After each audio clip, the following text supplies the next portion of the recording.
College में आपने कितने पैसे अर्न करे? So I think in college it was around 40 to 50 lakhs. 2.5-3 lakh तो हो जाता था पर मंथ. उसके बाद आपने जो स्टार्टअप था that also you sold for 50 plus CR. Yes. Cogno AI में आपने बहुत ज़्यादा मेहनत करी और एक्सो10 ने उसको एक्वायर भी किया और फाइनली एक बहुत बड़ा अमाउंट जो था वो आपके बैंक अकाउंट्स में हिट हुआ. तो उस टाइम क्या फीलिंग थी? वाइली वो कितना पे कर रहा आपको पर ब्लॉक?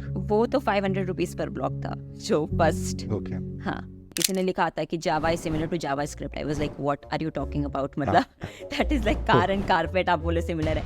HR का ज्यादा कुछ काम नहीं होता. मतलब जोक्स चलते हैं बहुत. HR रंगोली बनाते हैं भाई. वो rangoli is just one part of it. That is not even important. जब हम लोग उतने बड़ी कंपनी नहीं थे एंड ऑल, तो हम उतना ज़्यादा पर्क्स नहीं दे पाते थे. स्वैंकी सा ऑफिस, मैकबुक, इंश्योरेंस इतना हमारा नहीं था उस टाइम पे before acquisition and all. But still जो हमारे लोग उस टाइम जो ज्वाइन किए थे कंपनी में वो एंड तक हमारे साथ में रहे बिकॉज ऑफ द कल्चर. तो नाना जी का काफ़ी रोल रहा है मुझे पढ़ाई में ओरिएंट करने में. मेरे पेंसिल बॉक्स में उनकी फोटो रहा करती थी. Specially in class 5th what happened was, पहले क्या था मैथ्स की नोटबुक में वो स्क्वायर शेप के वो सब रहते थे नहीं, जिसमें नंबर्स लिखते हैं, और इंग्लिश में वो रेड एंड ब्लू लाइंस वाली लाइंस हुआ करती थी वगैरह. आप 5th क्लास में आते हो, आपकी सारी नोटबुक्स एक जैसी दिखती हैं, सिंपल रेगुलर लाइंस, और पेन से लिखने लग जाते हो. सो उन्होंने मुझे मेरा फर्स्ट फाउंटेन पेन दिया एंड उन्होंने मुझे समझाया है ना कि देखो हर्षिता, अब तुम बड़ी हो रही हो, छोटे बच्चे कैसे पेंसिल से लिखते हैं, ठीक है. अब आप पेंसिल से लिखते हो तो आप इरेजर से मिटा सकते हो कुछ अगर गड़बड़ हुई होती है तो, है ना. बट जब आप पेन से लिखने लग जाते हो आप मिटा नहीं सकते, आप उसको सिर्फ काट ही सकते हो. सो हमेशा एक ट्रेल रह जाता है जो आपने गड़बड़ किया उस बात का. और भी मैं उस टाइम इतना ज्यादा मतलब वो हो गई थी सेंटिमेंटल एंड 5th क्लास में फ्रॉम 11th 12th वगैरह मैं सीधे 2nd रैंक आई थी. तो आपने क्या क्या खरीदा था? मुझे ऑनेस्टली हाँ, मुझे हैंडबैग्स वगैरह का थोड़ा शौक रहता है, तो फिर मैंने वो सब थोड़ा खरीदा था. गुची और लुई वुइटन वगैरह. तो अभी कोई विमेन एंटरप्रेन्योर्स हैं या फिर कोई लड़की है, माइट भी वो ये वाला पॉडकास्ट अपने डैड को दिखाना चाहती हैं, इनको देखो हर्षिता दीदी को, क्या मैसेज आप देना चाहोगे? ऐसे मैंने तुरंत दोस्ती तोड़ी, ठीक है, उस लड़की से, है ना. मम्मी से बोला मम्मी पढ़ता, मतलब वो मुझसे मैं पढ़ती हूँ अभी जाकर. आज के जो हमारे गेस्ट हैं उनका नाम है हर्षिता, जिन्होंने ग्रेजुएशन के टाइम पर 25 लोगों की टीम को लीड किया और 40+ लाख रुपीस कमाए. इसके बाद इन्होंने सिटी बैंक में as a software programmer join किया और 1 साल तक काम किया. इसके बाद इन्होंने कॉग्नो एआई ज्वाइन करी जिसकी ये को फाउंडर थी, और कॉग्नो एआई को एक्सो10 ने एक्वायर किया इन 50+ करोड़ रुपीस. और ये सारी चीजें इन्होंने अचीव करी 26 की एज में. आई होप इस पॉडकास्ट से आप बहुत कुछ सीखेंगे. Let's start. ओके हर्षिता, मेरा क्वेश्चन ये है कि फाइनली कॉग्नो एआई में आपने बहुत ज़्यादा मेहनत करी और एक्सो10 ने उसको एक्वायर भी किया और फाइनली एक बहुत बड़ा अमाउंट जो था वो आपके बैंक अकाउंट्स में हिट हुआ. तो उस टाइम क्या फीलिंग थी? जो पहली चीज़ थी वो आपने किसको बताया? क्या चल रहा था आपके अंदर? क्योंकि eight that time you were only 26. Yeah. So what is the story? Was also like pretty interesting thing because as you mentioned, so we both were pretty young at that time. मतलब हम लोग college से निकले हुए कुछ time ही होता, like 2017 में we graduated and this was 2021. ठीक है, सो कुछ ही टाइम था एंड ऑल, है ना. तो काफ़ी अच्छा लगा था इन द सेंस कि हमारा जो फाइनेंशियल फ्रीडम वाली जो चीज़ थी, ठीक है, that was sorted because of this acquisition. हमने काफ़ी मेहनत करी थी, ठीक है ना, पूरे कॉग्नो एआई की बिल्डिंग ड्यूरेशन में, है ना. लिटरली मतलब वो दिन याद आते हैं ना कि जब आप 2 BHK फ्लैट से काम कर रहे हो, ठीक है, इंटर्न्स हैं. मतलब इनिशियल डेज में हम लोगों ने 6, मतलब एटलीस्ट जब मैंने ज्वाइन किया था एंड जब प्रीवियस को फाउंडर लीव किया था तो 6 महीने तक तो सैलरी भी ड्रॉ नहीं करी थी, ठीक है ना. एंड बल्कि खुद का पैसा डाला था अमन ने और मैंने दोनों ने, है ना, सो दैट मतलब नहीं स्टाइपेंड्स आप पे कर सको, रेंट पे कर सको, ठीक है, वो सब चीज़ों का. From that situation to actually getting the acquisition money hit in the bank, ठीक है. सो मतलब एक वैसी फीलिंग आती है कि हाँ, अब क्या है कि एक बार आपका काइंड ऑफ कुशन सॉर्ट हो गया है, ठीक है, दैट फाइनेंशियल फ्रीडम की वजह से that money cushion is now what you have. Now you don't have to think about money. ये चीज़ उस टाइम मुझे तुरंत लगी थी, बट अभी उस बात को करीब 1.5-2 साल हो गए हैं, ठीक है, नहीं सॉरी 2 साल हो गए हैं इनफैक्ट फॉर दैट मैटर, है ना. ऐसा नहीं होता क्योंकि वो माइंडसेट देखो बचपन से रहता है, right, that somebody is money conscious. तो ऐसा जाता नहीं है, वो ऐसा नहीं होता कि आप एकदम से पैसे उड़ाने लग जाते हो, वैसा कभी होता नहीं है, ठीक है. So a person is always money conscious, but एक थोड़ा सा कुशन हो जाता है कि हाँ, now you can think beyond money, now you can think और बड़ा, ठीक है. तो एक वो थॉट की फ्रीडम आ जाती है उस सेंस में। Yeah. तो जैसे हमारा काफ़ी क्लियर थे हम, ठीक है, कि Cogno AI as a business हम लोग बढ़िया चलाएंगे, but we have to make money from this, and इसके बाद जो हमारा बिजनेस होगा दैट इज समथिंग जिसमें हम वो मतलब नहीं पूरा जो बड़ा और एकदम इम्पैक्ट और वो नहीं जो आप पैसे से ज्यादा जनरेशंस तक चलेगा, हाँ वो yes value. Legacy and all, तो वो चीज होती, वो आप तब सोच सकते हो once your financial freedom is sorted, ठीक है, उससे पहले आप पैसे के बारे में सोचते हो, ठीक है, तो वो वाली मैस्लो चीज, हायरार्की भी है ना ये। यस, तो Maslow's hierarchy, correct. Right, sorry, continue. So you cannot think of self-actualization and all before your other things are sorted, right? Right. तो एक वो चीज़ रहती थी, तो वो थॉट फ्रीडम एक आ जाती है। आई थिंक मनी का फ़ायदा सबसे अच्छा ये है कि it gives you freedom to think whatever you want to think, to do whatever you want to do, right? So it वो गिव्स यू कंट्रोल, जो सबसे इम्पोर्टेंट चीज़ है कि अब भी Yes. यार कोई मुझको मतलब पुल नहीं करेगा, या मैं बैठ सकता हूँ 3 दिन सोच सकता हूँ, यस उस जोन में जा सकता हूँ, तो that I Exactly. Guess. Exactly वो नहीं है कि अब कई बार होता नहीं है कि हमको कुछ अच्छा सोचना है, तो हमको मान लो कोई ऐसी जगह जाना है जो काफ़ी हिल्स पे आप जा रहे हो ताकि आपको शांति मिले, आप कुछ अच्छा क्रिएटिव सोच पाओ, यू कैन डू दैट, ठीक है ना? When you are fighting for money you can not do that, क्योंकि उस टाइम पे है ना आप उस लेवल पे पहुंच ही नहीं पाते हो, ठीक है? तो वो थोड़ा तो फ्रीडम जो आती है दैट इज आई थिंक सबसे ज़्यादा important and valuable cheese honestly money की, वो एस्पेक्ट होता है, ठीक है? तो वो बहुत ही अच्छा लगा था कि हाँ ठीक है, अब और कुछ बड़ा सोच सकते हैं, तो वो थॉट प्रोसेस था, है ना? एंड ऑफ कोर्स वही भी चीज़ें रहती है कि अब being like 26 year old and all, है ना, कुछ चीज़ें क्या जो करना मैंने ले लिया, खरीद लिया, वो थोड़ा बहुत तो रहता आपने है। क्या क्या खरीदा था? सो सबसे मुझे एक्सपेंसिव ऑनेस्टली चीज? हाँ, मुझे हैंड बैग्स वगैरह का थोड़ा शौक रहता है, तो फिर मैंने वो सब थोड़ा Okay. खरीदा था। गुची और लुई वुइटन वगैरह?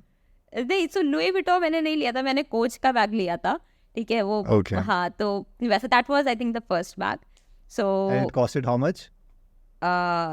It was like quite a lot. 5-6 lakh? नहीं 5-6 लाख नहीं था, अरे मतलब वो एकदम से भी नहीं होता है, सो इट वाज लाइक हाँ, वो तो मिडिल क्लास तो रहता ही है अंदर। वही तो एकदम से आपका वो शिफ्ट नहीं होता है, सो वो धीमे हाँ। धीमे करके मतलब होता है, बट इसमें भी वही चीज़ है कि मतलब it's a very mixed feeling honestly, मतलब ऐसा नहीं होता है कि आप बहुत ज़्यादा खर्च कर सको, but at the same time को लगता है कि नहीं ये चीज़ का मन है ये भी ले लो, तो वो थोड़ा बहुत ऐसा रहता है, but I think that is like how it should be. So वो चीज़ें थी, तो of course I told my parents, Aman already knew, क्योंकि अमन और मेरा साथ में स्टार्टअप था, तो फिर वही सब था, तो पेरेंट्स को बताया था, तो वो भी काफ़ी खुश हुए। फिर उसके बाद में एक्चुअली हमारी काफ़ी सारी चीज़ें लाइंड अप भी थी, बिकॉज फिर we got married also in 2022, है ना? ओके। सो वो सब भी चीज़ें थी, तो या इट ऑल गिव्स कंफर्ट, मतलब थोड़ा आप एक्सपेंसेस ठीक से कर पाते हो, है ना? तो वो सब चीज़ें होती हैं, बट या कॉलेज में आपने कितने पैसे अर्न करे? So I think in college it was around 40 to 50 lakhs। Okay, like 4 साल में। और उसके बाद आपने जो स्टार्टअप था that also you sold for 50+ CR? Yes. Okay. तो मतलब ये बहुत ज़्यादा अमाउंट है एटलीस्ट जो कॉलेज स्टूडेंट्स हैं, क्योंकि 40-50 आई थिंक मेरे पेरेंट्स, अगर मैं बात करूँ रिटायरमेंट के टाइम भी, तो उनके पास इतना अमाउंट था, या इससे भी बहुत कम होगा। तो आप एग्जैक्टली बता सकते हो कि किस तरीके से आपने ये चीज़ें स्टार्ट करी, और था क्या एग्जैक्टली, आप क्या करते थे? सो बेसिकली मेरा ये कॉलेज में जो मैंने एक मिनी एंटरप्रेन्योरशिप जर्नी जो मेरी रही है, जिसमें मैं कंटेंट राइटिंग करती थी, लाइक ब्लॉग्स लिखना, एंड फिर इवेंचुअली हम ये online videos like video courses भी बनाने लग गए थे। तो ये सब स्टार्ट हुआ था मेरा सेकेंड ईयर ऑफ कॉलेज में। तो हुआ क्या था, जो मेरे को फाउंडर हैं एंड नाउ माई हस्बैंड अमन, तो उनका एक जेई प्रिपरेशन का ब्लॉग था from first year of college, ठीक है, एंड वो अपना मेंटेन कर रहे थे, सब ठीक था। एंड फिर वाइली पब्लिशिंग्स करके एक बड़े पब्लिशर हैं जिनकी काफ़ी रसनिक हैलिडे वगैरह की बुक्स भी हैं जो जेई में काफ़ी फेमस हैं। तो वो पब्लिकेशन ने उनको रीच आउट किया था फॉर जेई ब्लॉग्स, ठीक है, एंड फिर दे ऑल्सो वांटेड कि और राइटर्स उनको चाहिए थे, so that is how Aman introduced me to Wiley publishing. फिर जब मैंने उनसे उनका काम करना चालू किया एंड तो उनको मेरा ब्लॉग्स काफ़ी अच्छे लग वगैरह, तो उन्होंने मेरा फर्स्ट कॉन्ट्रैक्ट बेसिकली वाइले पब्लिशिंग्स का ही था। So that was through a connect, ठीक है। फिर उसके बाद में जब वहाँ पे जब स्टार्ट हुआ लिखना, तो मुझे भी मज़ा आया काफ़ी लिखने में, ठीक है, एंड पैसे भी मिलते थे। सो मैं सेकेंड ईयर में ही थी, तो उस टाइम पे मतलब ज़्यादा कोई अर्निंग होता नहीं है जनरली, लाइक इन कॉलेज, तो मज़ा आता था वो सब। तो फिर मैंने क्या किया कि और जैसे पब्लिशर्स होते थे या और ऐसी कंपनीज होती थी जिनके ब्लॉग्स होते थे, टेक्निकल ब्लॉग्स, ठीक है, या जेई की रिलेटेड ब्लॉग्स मान लीजिए कुछ कंपनीज के हैं, तो उनको मैं सामने से ईमेल डालती थी कि मैंने वाइली पब्लिशिंग के लिए ये ब्लॉग्स लिखे हैं, ये रहे लिंक्स, ये रहे उसके सैम्पल्स, एंड सो वो उसको देख सकते हैं, उनको अगर अच्छा लगता था मेरा काम तो फिर वो रिवर्ट करते थे कि हाँ हमें आपके साथ में कंटिन्यू करना है वगैरह। तो फिर ऐसे करके मैंने और कस्टमर्स लाई। तो फर्स्ट कस्टमर मेरा ऑफ कोर्स थ्रू कनेक्ट्स था, बट उसके बाद में इट वाज मोस्टली खुद से ईमेल डाल के रीच आउट करना क्लाइंट्स को, फिर क्लाइंट्स को अपने सैम्पल्स दिखाना। फिर इससे होता क्या था, जैसे मैंने वाइली के लिए कुछ ब्लॉग्स लिखे, मैंने किसी और सोशल कंपनी, प्रूफ क्रिएट हो गया। हाँ उससे उससे एक प्रूफ क्रिएट हुआ। फिर उसके बाद में मैंने और कंपनी को वो अपने ब्लॉग्स दिखाए, उनके लिए ब्लॉग्स लिखे। अब मेरे पास और ज़्यादा ब्लॉग्स हो गए, मैं तीसरी कंपनी को दो कंपनीज के ब्लॉग्स दिखाऊंगी, तो ऐसे धीमे धीमे करके वो कंपाउंड इफेक्ट भी चालू हो गया। सो इस टाइप से काफ़ी सारे क्लाइंट्स आए, एंड फिर क्लाइंट्स हमारे सिर्फ इंडिया के नहीं बल्कि अब्रॉड के भी थे। मतलब जब मैं कॉलेज में थी उस टाइम पे India, Poland, USA, Australia, Singapore, मतलब अलग अलग कंट्रीज के कस्टमर्स उस टाइम पे थे जब मैं खुद कॉलेज में थी। So it was like truly global in nature, ये क्लाइंट्स आपके Okay. अलग अलग कंट्रीज से आ रहे हैं।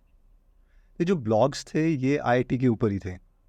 सो स्टार्ट आईआईटी जेई के उससे किया था, बट फिर बाद में इवेंचुअली फिर जैसे डेटा साइंस हो गया, मशीन लर्निंग हो गया, है ना, या एक्सेल हो गया, एमएस एक्सेल, उसके भी मतलब एक कंपनी ने ब्लॉग्स मांगे थे।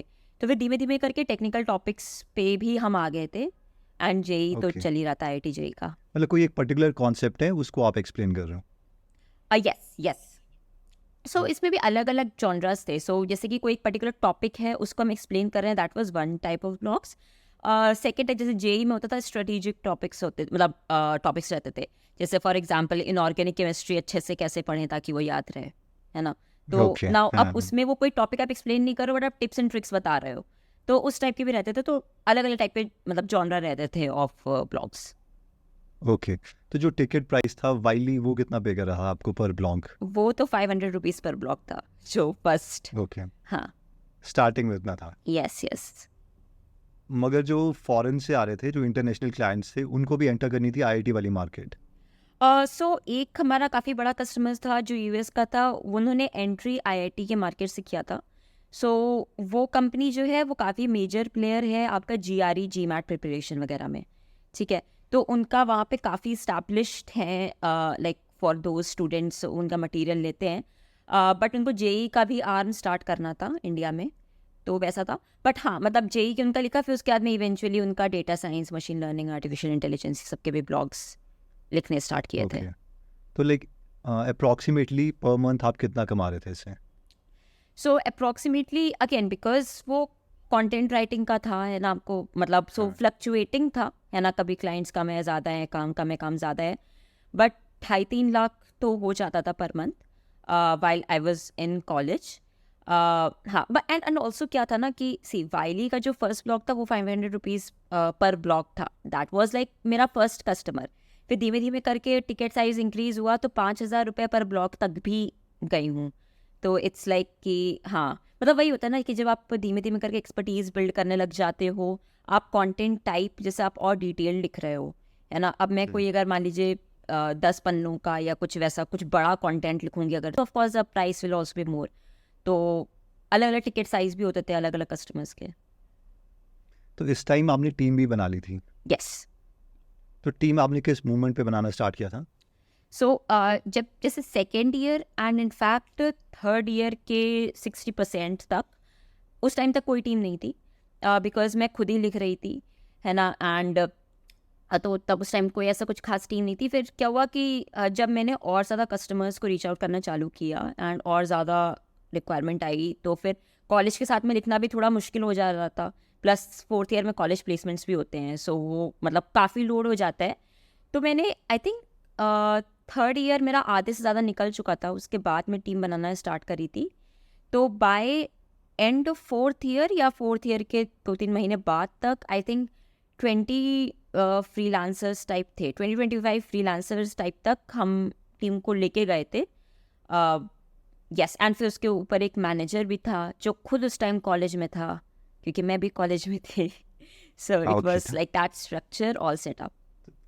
तो ये फर्स्ट आपने हायर कहाँ से किया, लाइक वो स्टूडेंट्स कहाँ से थे? क्योंकि अथॉरिटी, जहाँ तक मैं समझाऊँ, अथॉरिटी पब्लिशर्स के लिए आप थे, क्योंकि आपने एक्चुअली आईआईटी क्लियर किया था।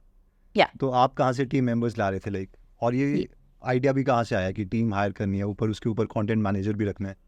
यस, सो हाँ, फर्स्ट थिंग्स फर्स्ट, जो ब्लॉग्स जो थे, ठीक है, जो मैं प्रोवाइड करती थी टू द कस्टमर्स, वो सब मेरे ही नाम Okay. से जाते थे, ठीक है। एंड क्योंकि मतलब मैं ही फ्रंट फेसिंग पर्सन थी, तो कंटेंट टॉप क्लास होना चाहिए, ठीक है। सो मैंने खुद कुछ ब्लॉग्स लिखे या मैं किसी और से भी लिखवाए, तो मैं एंड में फाइनल क्वालिटी चेक मैं करती थी। मतलब मैंने प्रोसेसेस वगैरह बना रखे थे जिसके बारे में मैं आगे बात करूंगी, ठीक है। बट जो फाइनल होता है ना, कि मेरे अप्रूवल के बाद ही जाता था। एंड ऑल्सो इवेंचुअली फिर क्या हुआ था कि मेरा और अमन का फिर बिजनेस मॉडल भी ऐसा था कि Aman was more involve in getting clients, ठीक है, एंड मैं ज़्यादा इन्वॉल्व थी in delivering the content. But ये सब फोर्थ ईयर के बाद में हुआ था, बिकॉज जब अमन का Cogno when he started with his previous cofounder, उसके बारे में भी बाद में बात करेंगे।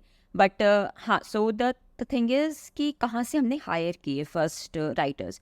तो ये जो जेई के टॉपिक्स हैं, तो ऑब्वियसली इट इज़ बेटर कि कोई आईआईटी जेई जिसने क्रैक किया हो वही इंसान लिखे। तो मैं कॉलेज से ही मैंने स्टूडेंट्स को रीच आउट किया था। So what I saw was कि कोरा उस टाइम काफ़ी पॉपुलर होता था, ठीक है। सो कोरा में काफ़ी सारे लोग लिखते थे, काफ़ी सारे स्टूडेंट्स भी लिखा करते थे कोरा में। सो जो कोरा पे लिख रहा है उसका मतलब उसको लिखना अच्छा लगता है, उसके कंटेंट की क्वालिटी आप उसके कोरा पे देख ही सकते हो। तो मैंने काफ़ी सारे लोग कोरा से ही रीच आउट किए थे इनफैक्ट, है ना, कि if you are interested in writing, मेरे पास ये अपॉर्चुनिटी है ना, पर article I will be able to pay इतना अमाउंट, तो अगर आप इंटरेस्टेड हो तो बताओ। तो कोरा से रीच आउट किए थे, फेसबुक से रीच आउट किए थे, juniors, college juniors and all. So हाँ, तो आईआईटी जेई के राइटर्स आईआईटीज़ के ही थे, ठीक है। So that content quality should be मतलब टॉप नॉच। एंड जो बाकी टॉपिक्स होते थे लाइक मशीन लर्निंग, एआई, या इन जनरल एक्सेल वगैरह वॉट एवर, तो उसमें काफ़ी सारे तो स्टूडेंट्स ही राइटर्स रहते थे, और काफ़ी सारे हमने जैसे कि नहीं, फेसबुक में ग्रुप्स होते थे, राइटर्स के ग्रुप्स, फॉर एग्जांपल लिंक्डइन पे वहाँ ग्रुप्स, पे जॉब पोस्ट। ओके। या तो फ्रीलांसर्स वहाँ से भी लिए थे। बट मेजॉरिटी ऑफ देम फिर भी मेरे स्टूडेंट्स ही रहते थे, क्योंकि वो पैशनेट Okay. होते थे, और कॉलेज में हर किसी को पैसा कमाना अच्छा लगता है। तो आप उनको कितना पे कर रहे थे हर एक स्टूडेंट को? सो अगेन डिपेंड कर रहा था, है ना, ऑन Okay. लाइक कौन किस टॉपिक पे वो लिख रहे हैं, कितना बड़ा ब्लॉग लिख रहे हैं वगैरह, है ना। तो डिपेंड करता था, it started anywhere from 100 to 100 to like up to 1000 to 2000, मतलब डिपेंड करता है depending upon what they are writing. So Okay. या इट टोटली डिपेंड्स। तो लाइक मैक्सिमम कितने टीम मेंबर्स थे आपके पास जो आपने उस टाइम कंटेंट के लिए चलाई थी team? Maximum I think it was 25 at one point 25? तो 25 कंटेंट राइटर्स, और उनके ऊपर जो हायरार्की है वो दैट इज कंटेंट मैनेजर। या one content manager, around 25 maximum थे एक टाइम पे, है ना। Okay. ऑफ कोर्स काफ़ी मतलब बैक एंड फोर्थ रहता था, because it was freelancers, right. तो एट्रिशन भी होता है, नए लोग आए गए, है ना। बट आई थिंक 25 से ज़्यादा हमारा टीम साइज नहीं गया था, है ना, by the time I decided to shut off that part of business. और हाँ, फिर Okay. कंटेंट मैनेजर था, कंटेंट मैनेजर के ऊपर of course I was there. Okay. तो ये अकेला कंटेंट मैनेजर 25 को मैनेज कर रहा था, तो ये इसका सिर्फ ये था कि असाइनमेंट देनी है और उनसे लेना है, बाकी जो हाँ। प्रूफ रीडिंग और क्वालिटी चेक है वो आप कर रहे थे, या वो भी कर रहा था कंटेंट ओके, मैनेजर? तो वो भी कर रहा था। तो मैं बताती हूँ कि कैसे था। तो एक इसके लिए हमने काफ़ी सारे सिस्टम्स एंड प्रोसेसेस सेट किए थे, जिसको हम एसओपीज भी बोलते हैं, है ना, इन बिजनेस टर्मिनोलॉजी। सो फंडा ये था कि मैंने ना काफ़ी अच्छे से मैंने खुद एक गाइडलाइंस का डॉक्यूमेंट लिख रखा था, है ना, जिसमें कि अब अगर आप 25 लोगों से लिखवा रहे हो कंटेंट, तो हर किसी का अपना अलग राइटिंग स्टाइल होता है, ठीक है। एंड पैराग्राफ की लेंथ अलग अलग हो सकती है, लोगों का ग्रामर अलग अलग होती है, मतलब ग्रामर तो एक ही होती है, बट लोगों का लिखने का तरीका अलग अलग होता है, काफ़ी सारी चीज़ें डिफर कर सकती हैं, राइट। सो मैंने एक पूरा प्रॉपर गाइडलाइंस बना रखी थी कि इतने लाइन से ज़्यादा आपका पैराग्राफ एक्सीड नहीं करना चाहिए, आपका फॉन्ट साइज़ ये होगा, आपका फॉन्ट टाइप ये होगा, ठीक है। एंड मैं काफ़ी डिटेल तक गई थी। इस डिटेल तक I give you an example, जैसे कि मान लीजिए किसी को कोई नंबर लिखना है अपने ब्लॉग में, ठीक है। अगर सिंगल डिजिट नंबर है ना, तो फिर आप उसको वो सिंगल डिजिट से लिख सकते हो। 5 आपको लिखना है, आप 5 वैसे करके लिख सकते हो, ठीक है। बट अगर आपको मान लो 25 लिखना है, तो आप वर्ड्स में लिखोगे 25 फॉर एग्जाम्पल, ठीक है। है ना, Okay, इस लेवल okay. तक के एग्जाम्पल्स आई रोट। जैसे कि कई बार लोग एग्जाम्पल लिखते हैं तो कुछ लोग ईजी डॉट लिख देते हैं, कुछ लोग फॉर एग्जाम्पल पूरा लिखते हैं। तो मैंने उसमें ये तक लिखा था नहीं, आप पूरा फॉर एग्जाम्पल लिखोगे तो मतलब Okay. एकदम टू द माइन्यूटेस्ट लेवल्स पूरे हाँ, प्रोसेसेस मतलब बना रखे थे। और ये काफ़ी इटरेटिव होता है, मतलब ये आप डे वन पे नहीं लिख सकते हो कि हाँ ये इतनी डिटेल में। वो आप ओवर टाइम जब हाँ, देखोगे अच्छा कहाँ पे नहीं क्या मतलब गड़बड़ हो रही है, उस हिसाब से आप उसका प्रोसेस बनाते हो। तो वो एक डॉक्यूमेंट काफ़ी इलाबोरेट था, वो सारे हाँ, राइटर्स को ऑन बोर्ड कर दिया जाता था उस डॉक्यूमेंट में, है ना। फिर उसके बाद प्लेजरिज्म चेक होते थे कि हाँ, सो प्लेजरिज्म चेक के काफ़ी सारे टूल्स वगैरह आते हैं, है ना। एंड बिल्कुल, उससे मतलब चेक कर लेते थे कि कितना प्लेजरिज्म परसेंटेज आ रहा है, क्या उसकी गाइडलाइंस थी कि आपका 10% ज़्यादा नहीं आना चाहिए, है ना, ऑल दोस हाँ, थिंग्स। तो जो ये मैंने प्रोसेस डॉक्यूमेंट बनाया था और जो प्लेजरिज्म वाला पार्ट था, ठीक है, and of course Grammarly for grammar check, ये 3-4 चीज़ें कंटेंट मैनेजर जो हमारा था ही यूज टू चेक, ठीक है। check, फिर okay, जब कंटेंट मैनेजर से अप्रूव हो जाता था तब फाइनल चेक मैं करती थी, मैं क्वालिटी मतलब क्वालिटी ऑफ कंटेंट पे मैं चेक करती थी कि जो चीज़ें वैल्यू क्या है? हाँ जो या एग्जैक्टली कितना डेप्थ है उस कंटेंट में, है ना, एंड कितना मतलब अच्छे से इलाबोरेट उसको बताया गया है, एंड कुछ ऐसा तो नहीं है कुछ फैक्चुअली इनकरेक्ट लिख दिया हो, ठीक है, हाँ, किसी ने। तो वो सारी हाँ, चीज़ें मेरा काम होता था because I was the subject matter expert, ठीक है। तो राइट, मेरा वैल्यू हाँ, एड वहाँ पे होता था। बट बाकी सारी जो चीज़ें होती थी वो राइटर्स एंड कंटेंट मैनेजर करते थे। एंड 25 लोगों की जब मैक्सिमम टीम थी एक टाइम पे और एक कंटेंट मैनेजर था, एक मैनेजर इसलिए चला पा रहा था वो टीम को क्योंकि ये सब फ्रीलांसर्स थे, डेली बेसिस पे ऐसा नहीं होता था कि बहुत सारा काम आ रहा है एंड आपको एक्टिवली मैनेज करना है किसी को, नहीं। हमारा कंटेंट मैनेजर भी उस टाइम पे खुद भी वो कॉलेज में था। एंड फिर हाँ, इवेंचुअली हमने मतलब उनको हायर किया एंड हमारे कॉग्नो एआई जो हमारी कंपनी रही है उसमें फिर उन्होंने कस्टमर सक्सेस लीड किया, है ना, द सेम पर्सन okay, जो कि हमारे कंटेंट राइटिंग बिजनेस के टाइम पे कॉलेज में था, एंड ही मैनेज 25 फ्रीलांसर्स की टीम। okay. तो अभी मगर फिर भी जो ये प्रोजेक्ट्स हैं वो कितने आते थे, लाइक 25 प्रोजेक्ट्स पर वीक था या पर मंथ था? क्योंकि ज़्यादा ब्रेन साइकिल्स जो हैं वो तो आप ही की यूज़ हो रही हैं। हाँ, दूसरा मुझे लग रहा है वो क्लैरिकल काम है, जो प्लेजरिज्म है या फिर हम्म, ग्रामर है या फिर कुछ और भी है रूल्स। या मगर आपके लिए तो हेक्टिक होगा ये चीज़। हाँ, बट ओके, सो अगर मतलब एक वीक में अगर 20-25 आर्टिकल्स भी आ रहे हैं that is also fine for me because see मुझे ओके, वो सब्जेक्ट पता है, पता ठीक है। है ना, मुझे पता है, हुँ, तो मुझे सिर्फ उसको पढ़ना हुँ, ठीक है ना। एंड मुझे ये भी पता है कौन से राइटर्स अच्छे हैं, कौन से राइटर्स की क्वालिटी कम आती है, कंटेंट की कैसा क्या है। तो एक थोड़ा हुँ, सेंस रहता था, तो उस हिसाब से हम लोग फिर काम अलॉट करते थे, है ना। कुछ हुँ, छोटे टॉपिक्स हैं, छोटा कुछ आर्टिकल है, तो फिर वो उन नए हुँ, राइटर्स को दो या जिनका उतना डेप्थ नहीं होता है कंटेंट में, फॉर एग्जांपल ऐसा कुछ अगर है तो। एंड अच्छे जो डीप टॉपिक्स हैं वो अकॉर्डिंगली दूसरे राइटर्स को। तो मतलब मुझे एसेंशियली सिर्फ पढ़ना होता था, मुझे उसमें पॉइंट पिन पॉइंट नहीं करना होता था कि ये सही है ये गलत है, नहीं। क्योंकि मतलब ये मेरे पास जनरली जो मेरे पास आता था, क्योंकि और हाँ एक और फ़ायदा होता था, स्टूडेंट से मैं लिखवाती थी तो हुँ, स्टूडेंट्स जनरली मतलब काफ़ी ऑनेस्ट थे विद देयर वर्क, हुँ, ठीक है हुँ, ना। कभी मुझे ऐसा प्रॉब्लम नहीं आया कि कुछ गलत लिख दिया या कुछ नहीं, मतलब ऐसा। तो हुँ, मतलब I don't know if it's a coincidence और दैट इज इन जनरल कि स्टूडेंट्स का वर्किंग का तरीका वो था जिनको मैंने हायर किया था, ओके, है ना। बट मुझे कभी ये प्रॉब्लम नहीं आया कि मुझे बताना पड़ रहा है कि अरे तुमने ये वाला पार्ट लिखना चाहिए था, ये नहीं लिखा वगैरह। जनरली लोग खुद से सामने से काफ़ी इलाबोरेट तरीके से लिखते थे। मतलब कभी कभार छोटे मोटे इंसिडेंट्स हुए होंगे बट मेजरली मुझे बस पढ़ करके अप्रूव करना होता था, जस्ट एक नहीं फाइनल सैनिटी चेक कि हाँ कुछ मतलब बेसिक तो नहीं कुछ गड़बड़ हो हाँ, गया है, but it use to be like fine in general. एक आध है किसी ने लिखा था कि Java is similar to JavaScript, I was like what are you talking about, हाँ, मतलब that is like oh! Car and carpet आप बोले सिमिलर है। बट वो स्टूडेंट राइटर नहीं था, I think I hire that person from one of the groups. But वही यही, ओके, बट ऐसे कम ही इंसिडेंट्स हुए थे। हुँ। तो इसमें से जैसे 25 में से कितने आईआईटियंस थे जो राइटर्स थे आपके? आप मान लो कम से कम 12-15 के आसपास होंगे। ओके, 12-15 थे तो, और मैक्सिमम पहले उन्हीं के पास जाएगा फिर लाइक बाकी लोगों के पास? It depends honestly. अब जैसे एम एस एक्सेल का टॉपिक। फॉर एग्जाम्पल टॉपिक है, तो हुँ, एम एस एक्सेल अब आपको कॉलेज में नहीं पढ़ाया जाता है ऐसे अलग से। बाद में आता है। हुँ, हाँ, तो फिर वो जैसे टॉपिक ऐसा है वो प्रोफेशनल राइटर्स के पास में जाएगा, ठीक है। हुँ, तो वो उस टाइप से था, तो मतलब इट यूज टू बी कि दैट एलोकेशन वाज देयर कि किसको क्या देना है। बट जैसे कि अब कोई डीप टेक्निकल टॉपिक्स अगर होते थे, अब जैसे IIT JEE का टॉपिक्स तो ये कॉलेज स्टूडेंट्स के पास ही जाएगा जो IITs के हैं, ठीक है। और जो डीप टेक टॉपिक्स होते थे तो फिर जनरली फॉर एग्जांपल कोई 4th ईयर ऑफ कॉलेज में है, कंप्यूटर साइंस डिपार्टमेंट का फॉर एग्जांपल, तो वो इंसान बेटर लिख सकता है क्योंकि वो पढ़ ही रहा है वो एकदम, तो वो उधर गया, ठीक है। बट जैसे MS Excel हो गया है ना, या इन जनरल कुछ हो गए, मतलब नॉर्मल कोई ऐसे topic which is not very technical, तो फिर वो और राइटर्स के पास भी जाता था। तो मतलब वो हम बैकग्राउंड के हिसाब से देखते थे कि किसका किस में बैकग्राउंड है। कोई एक्सेल में अगर एक्सपर्ट है तो उसको एक्सेल का टॉपिक्स दो, कोई डेटा साइंस का है Got तो it. उसको वैसा, तो उस हिसाब से रहता था ज़्यादातर तो इसमें टॉपिक्स जो हमारे।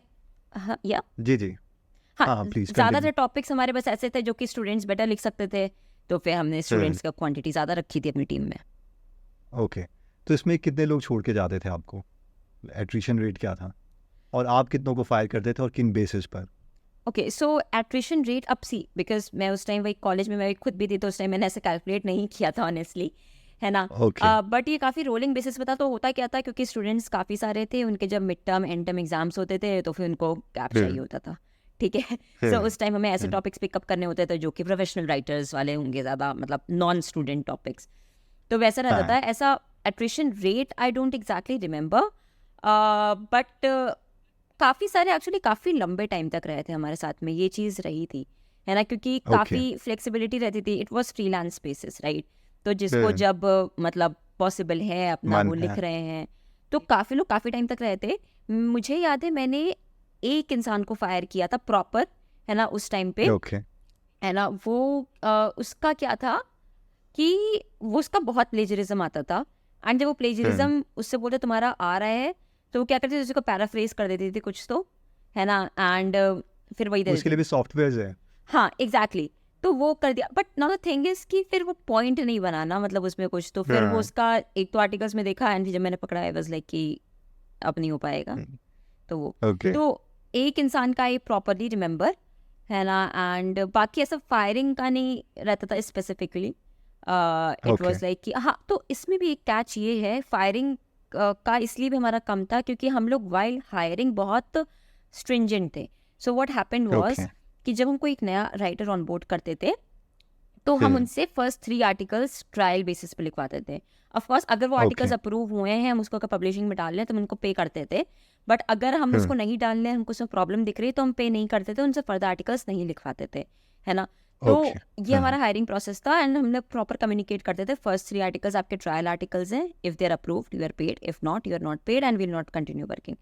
तो उसमें ही हमारे काफ़ी सारे मतलब नहीं, शॉर्ट लिस्टिंग क्राइटेरिया थोड़ा हमारा स्ट्रिक्ट था, तो इसलिए हमको आगे दिक्कत नहीं आती थी क्योंकि हम पहले ही ये सब चीज़ें कर लेते थे।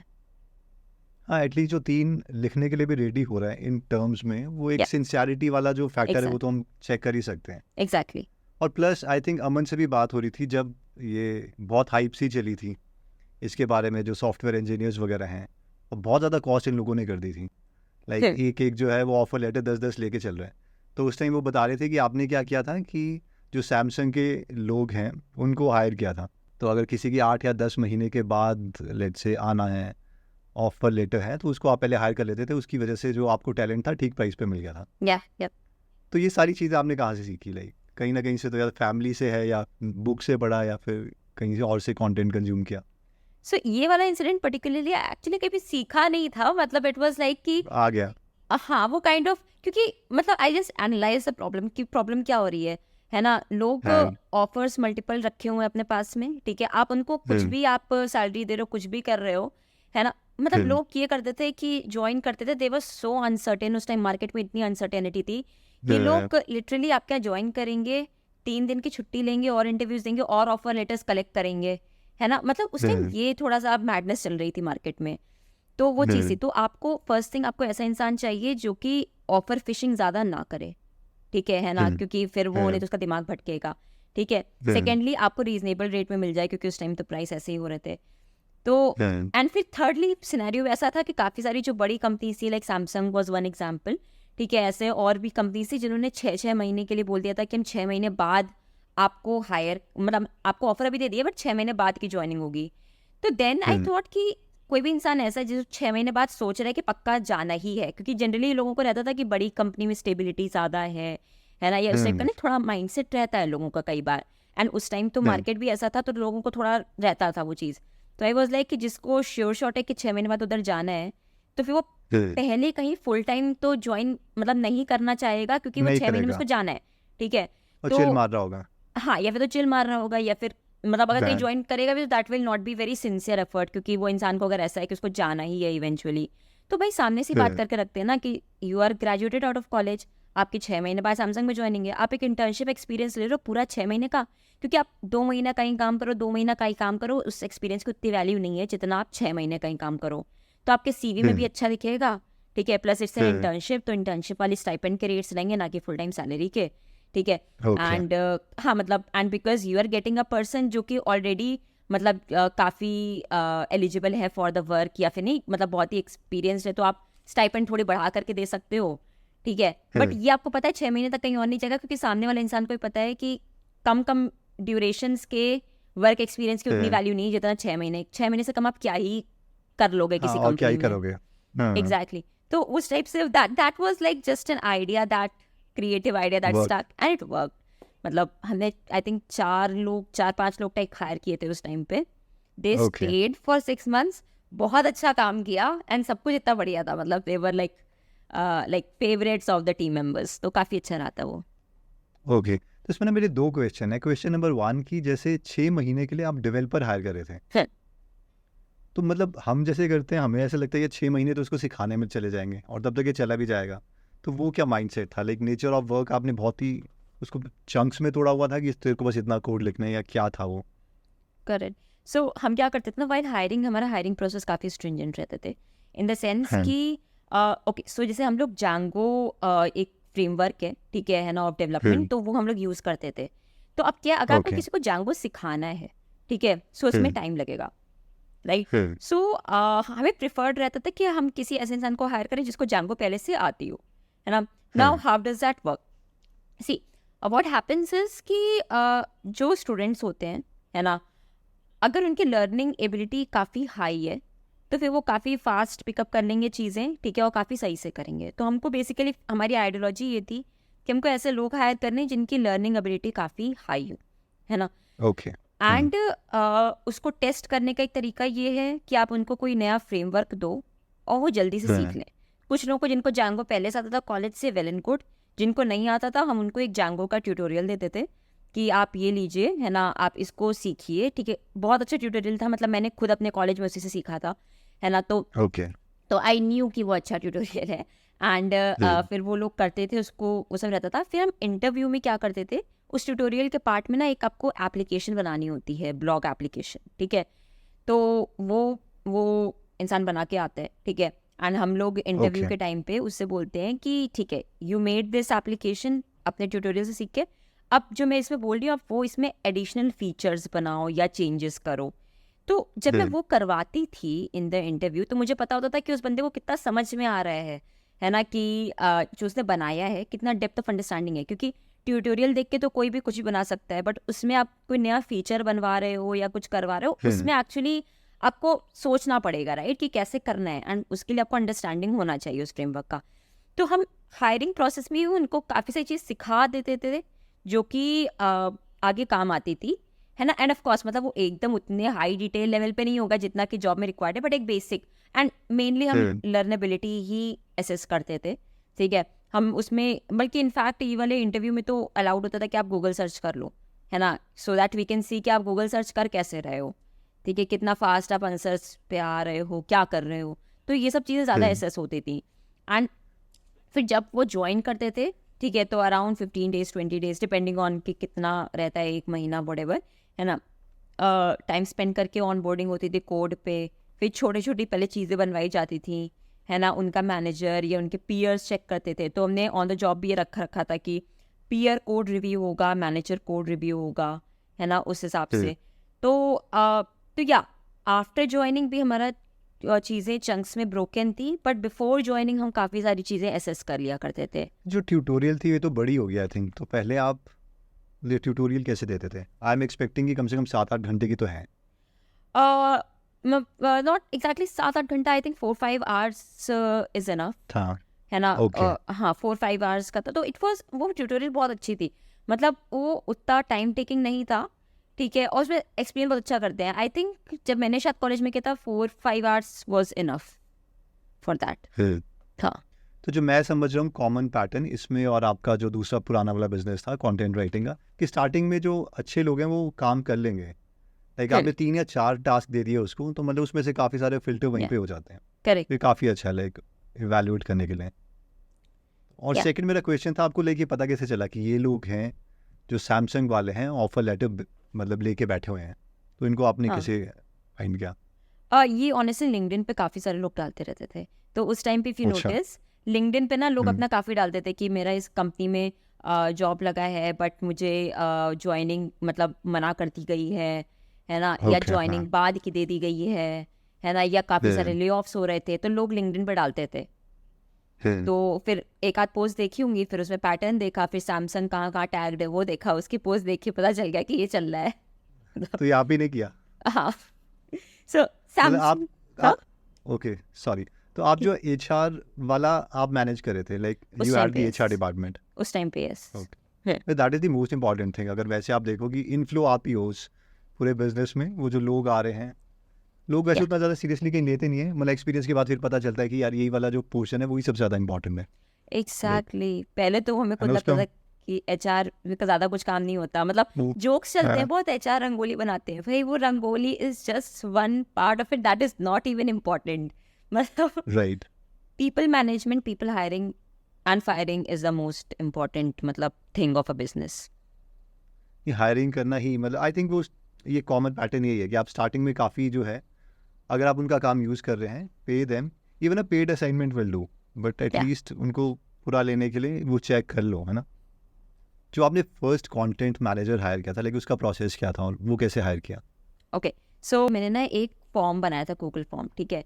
सो एक चीज़ मैंने ओके। रियलाइज़ की थी, मैं खुद भी कॉलेज में थी, ठीक है, तो मुझे पता फिर नहीं था कि कंटेंट मैनेजर में क्या आपको एसेस करना है, क्या देखना है ना, वाइल हायरिंग, फिर तो मुझे खुद नहीं पता था, बट एक चीज़ मुझे पता थी कि भाई इंसान सिंसियर होना चाहिए, ठीक है, एंड है उसको ना। इंग्लिश आनी चाहिए सही से, है ना, ओके। एंड कॉमन हाँ। सेंस होना चाहिए, ये 2-3 चीज़ें बस लाइक होनी चाहिए। सो मैंने एक फिर गूगल फॉर्म बनाया लंबा सा, है ना, मतलब 2-3 पेजेस के अक्रॉस गूगल फॉर्म बनाया, उसमें काफ़ी क्वेश्चन ऐसे पूछे डिटेल वाले कि आपको ये काम link as a content manager आपको क्यों करना है ना, आपने पास्ट में क्या किया हो, मतलब वैसी चीज़ें लिखी जिसमें लोग थोड़ा सा डिस्क्रिप्टिव आंसर्स लिखें। मेरा फिर मोटिव ये था कि फर्स्टली मुझे समझ में आए कि जब बंदा कोई ज़्यादा चीज़ें लिख रहा है उसकी इंग्लिश कितनी अच्छी है, that was first thing. And second thing, अगर फिर कोई 2-3 पन्ने का फॉर्म गूगल फॉर्म का भर रहा है, मतलब वो इंसान सीरियस है ना, मतलब फिर that person is sincere, otherwise the person will drop of, है ना। सो फिर मैंने ऐसे बनाया था, एंड फिर मैंने फेसबुक ग्रुप्स और वही लिंक्डइन ग्रुप सब जगह, कोरा वगैरह सब जगह डाल दिया था, है ना। मैम। एंड सो काफ़ी सारे लोगों के ना मुझे मैसेज आते थे कि ये मुझे इंटरेस्टिंग लग रही है ये post, but I want to apply, मैं सबको लिंक भेज देती थी कि आप ये भरो, और काफ़ी उसमें से काफ़ी कम लोग एक्चुअली भरते थे वो फॉर्म, है ना, क्योंकि फिर जो एक्चुअली बहुत सीरियस थे। तो ठीक है, मैंने फॉर्म भर दिया, इट वॉज फाइन, मतलब भरवा दिया लोगों से, कुछ कुछ मुझे रिस्पॉन्सेज आए, ठीक है। एंड फिर फिर क्या हुआ, but at that time I was also like kind of, so my cousin sister was also helping me with managing the freelancers for some short time, ठीक है। So okay. वो मुझे थोड़ा हेल्प कर रही थी, तब तक मेरे कंटेंट मैनेजर फॉर्मल हायर नहीं हुआ था, है ना, but because she was helping me and मैं भी जॉब के साथ में मुझे उतना टाइम नहीं मिल पा रहा था, तो मैं मतलब हायरिंग प्रोसेस को मैं थोड़ा टाइम लग गया था, जिससे पहले मैं उसको थोड़ा आगे प्रोसीड कर पाऊँ, इंटरव्यूज़ वगैरह ले पाऊँ, तो थोड़ा टाइम लग गया। ओके। तो उसमें से एक इंसान, है ना, like from the people who filled the form, ठीक है, उन्होंने मुझे फॉलो अप किया, ठीक है ना, दैट पर्सन कॉल्ड मी या मैसेज मी, है ना, I don't exactly remember, and that person asked me कि ये पोजीशन आपने ओपन करी थी, मैंने फॉर्म भरा है, लाइक इसमें कुछ प्रोग्रेस हो रहा है क्या, मतलब। तो मैंने बोला कि अभी मैम। थोड़ा मुझे टाइम लगेगा, है ना, एंड मैं बताती हूँ जैसे रहता है, ठीक है, बिकॉज मुझे भी टाइम नहीं मिल पा रहा था उस टाइम, है ना। एंड फिर ऐसा हुआ, ठीक है, हफ्ता 10 दिन निकल गए होंगे something, then again the same person followed up with me कि एंड इसमें is there any update and all, ठीक है। एंड उस टाइम पे एक्चुअली मुझे हायर करना भी था, बिकॉज मेरी सिस्टर भी बिजी हो गई थी अपने काम के साथ में, और मेरा तो थोड़ा वैसे टाइम क्रंच चल रहा था, तो मैंने बोला फिर yes yes I am hiring, ठीक है। एंड मैंने वो उससे बोला कि let's connect on a call, तो मैंने कॉल पे बात करी, आई अंडरस्टूड कि हाँ the way of speaking of the person is like quite nice, है ना. एंड बेसिक चीज़ें कि अगर आपको मान लो नहीं कि मैं कंटेंट राइटर हूँ, आप एक मैनेजर हो और मैं अपना आर्टिकल नहीं दे रही हूँ, तो फिर आप मुझे कैसे करोगे. तो उस टाइप के short scenarios we created on call. मुझे समझ में आ गया कि हाँ दिस पर्सन इज गुड, मतलब है ना, गुड टू गो. तो वैसे हमारा फर्स्ट कंटेंट मैनेजर हायर हुआ था and he was like so sincere, है ना. उसने काफ़ी अच्छी मतलब टाइमलाइन पे लोगों से वो डिलीवर करवाना articles and everything. The person did so well, ठीक है. And in retrospect now I think कि उस टाइम तो खैर मैंने ऐसे सोचा एंड वो हो गया, बट रेट्रोस्पेक्ट में जब मैं सोच रही थी, आई थिंक एक जो बहुत इंपॉर्टेंट क्वालिटी होती है ना, to excel in whatever you do, है ना, is just being sincere and proactive. ठीक है. मतलब आई थिंक 6-7 लोगों ने शायद वो फॉर्म भरा होगा, बट बिकॉज ये पर्सन ने मुझे सामने से 2 बार फॉलो अप किया, ठीक है ना, एंड काफ़ी नाइसली पेशेंटली पूरा चीज़ें करी. इट मीन्स कि he was genuinely very interested, ठीक है ना. एंड वही फिर बात करके आई थिंक मैं बाकी 5-6 लोगों से मैं बात कर भी नहीं पाई थी उस टाइम फिर, है ना, क्योंकि मेरा भी टाइम रन चल रहा था everything. But this person went on the top of my funnel, सामने से बाय इनिशिएटिंग कन्वर्सेशन एंड नहीं जस्ट बाय फॉलो अप्स कि हुआ क्या. तो ये बहुत इंपॉर्टेंट क्वालिटी होती है ना. फिर हम लोगों ने eventually like Cogno AI like my business, उसमें भी हम लोगों ने ये चीज़ एक फंडामेंटल रूल रख रखा था कि कस्टमर से काफ़ी proactive, everybody has to be very proactive with the customer.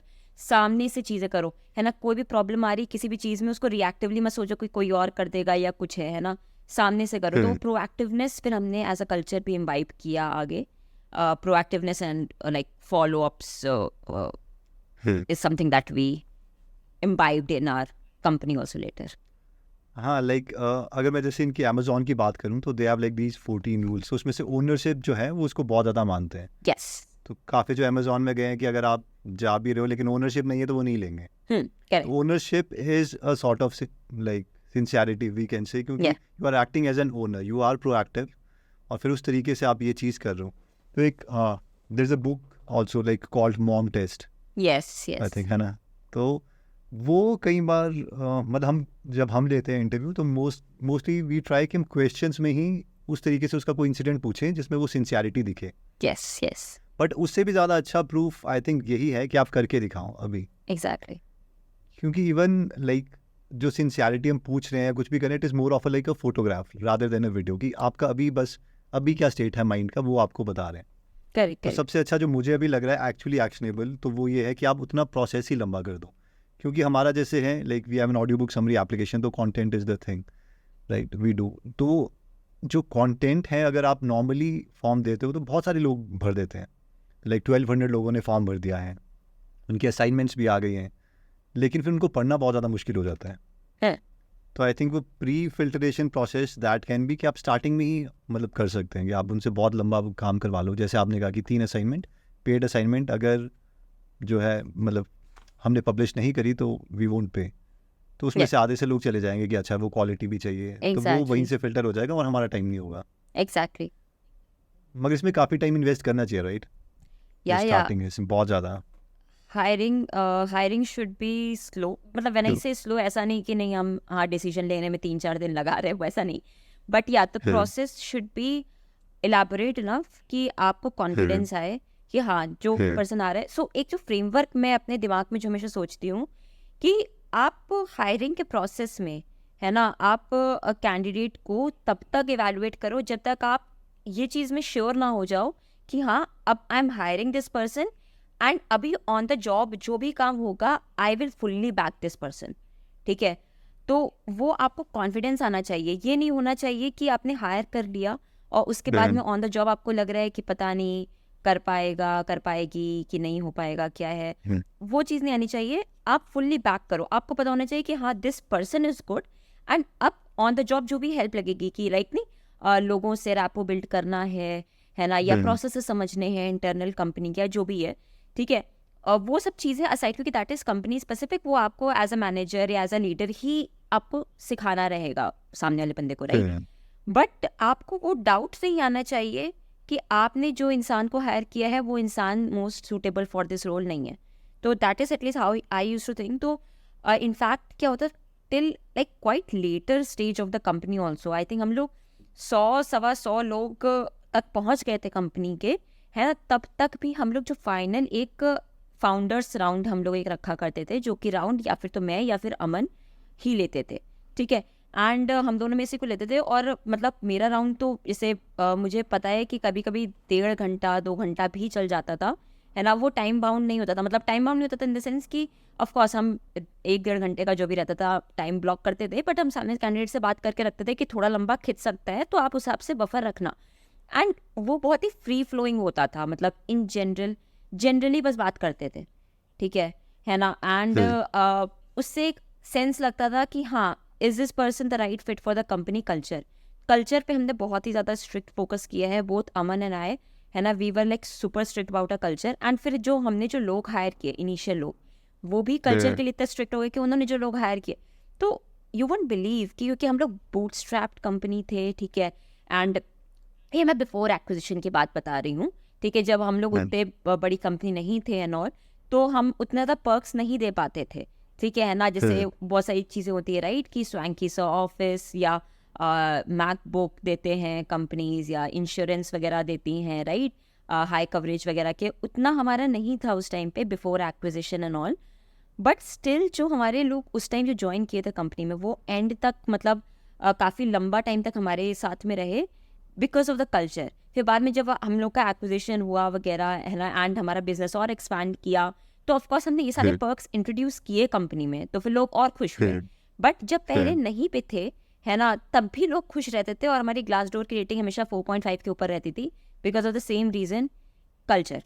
और कल्चर हमारा इतना स्ट्रॉन्ग था कि कोई नया इंसान अगर आता था तो या फिर तो वो कल्चर में अडाप्ट हो जाएगा, है ना, या फिर वो कंपनी छोड़ देगा विद इन फर्स्ट 2 months ही, है ना, कि उसको नहीं पसंद आएगा या फिर बहुत पसंद आएगा कि वो लंबा रहेगा। तो दैट वाज अ थिंग। तो hiring was like very something that we focused on very much. जैसे आप ये बोलो कि 1.5 आवर्स तक जो फाउंडर्स राउंड है वो लेते थे, तो वो किन जॉब पोस्ट के लिए था? लाइक वो मैनेजरियल या फिर, क्योंकि कंटेंट राइटर वगैरह के लिए आप इतना, आई गेस कि वो शायद उतना आउटपुट नहीं मिलेगा। ये मैं कॉग्नो की बात कर रही हूँ, है ना। कंटेंट राइटिंग में ऑफ कोर्स फॉर डेवलपर्स, हाँ, just not just developers but also like project managers हो गए, या सेल्स की टीम के, for all the teams. So by the way, ये founders round content writing business में नहीं था, just to be clear. So this is only Cogno, ठीक है।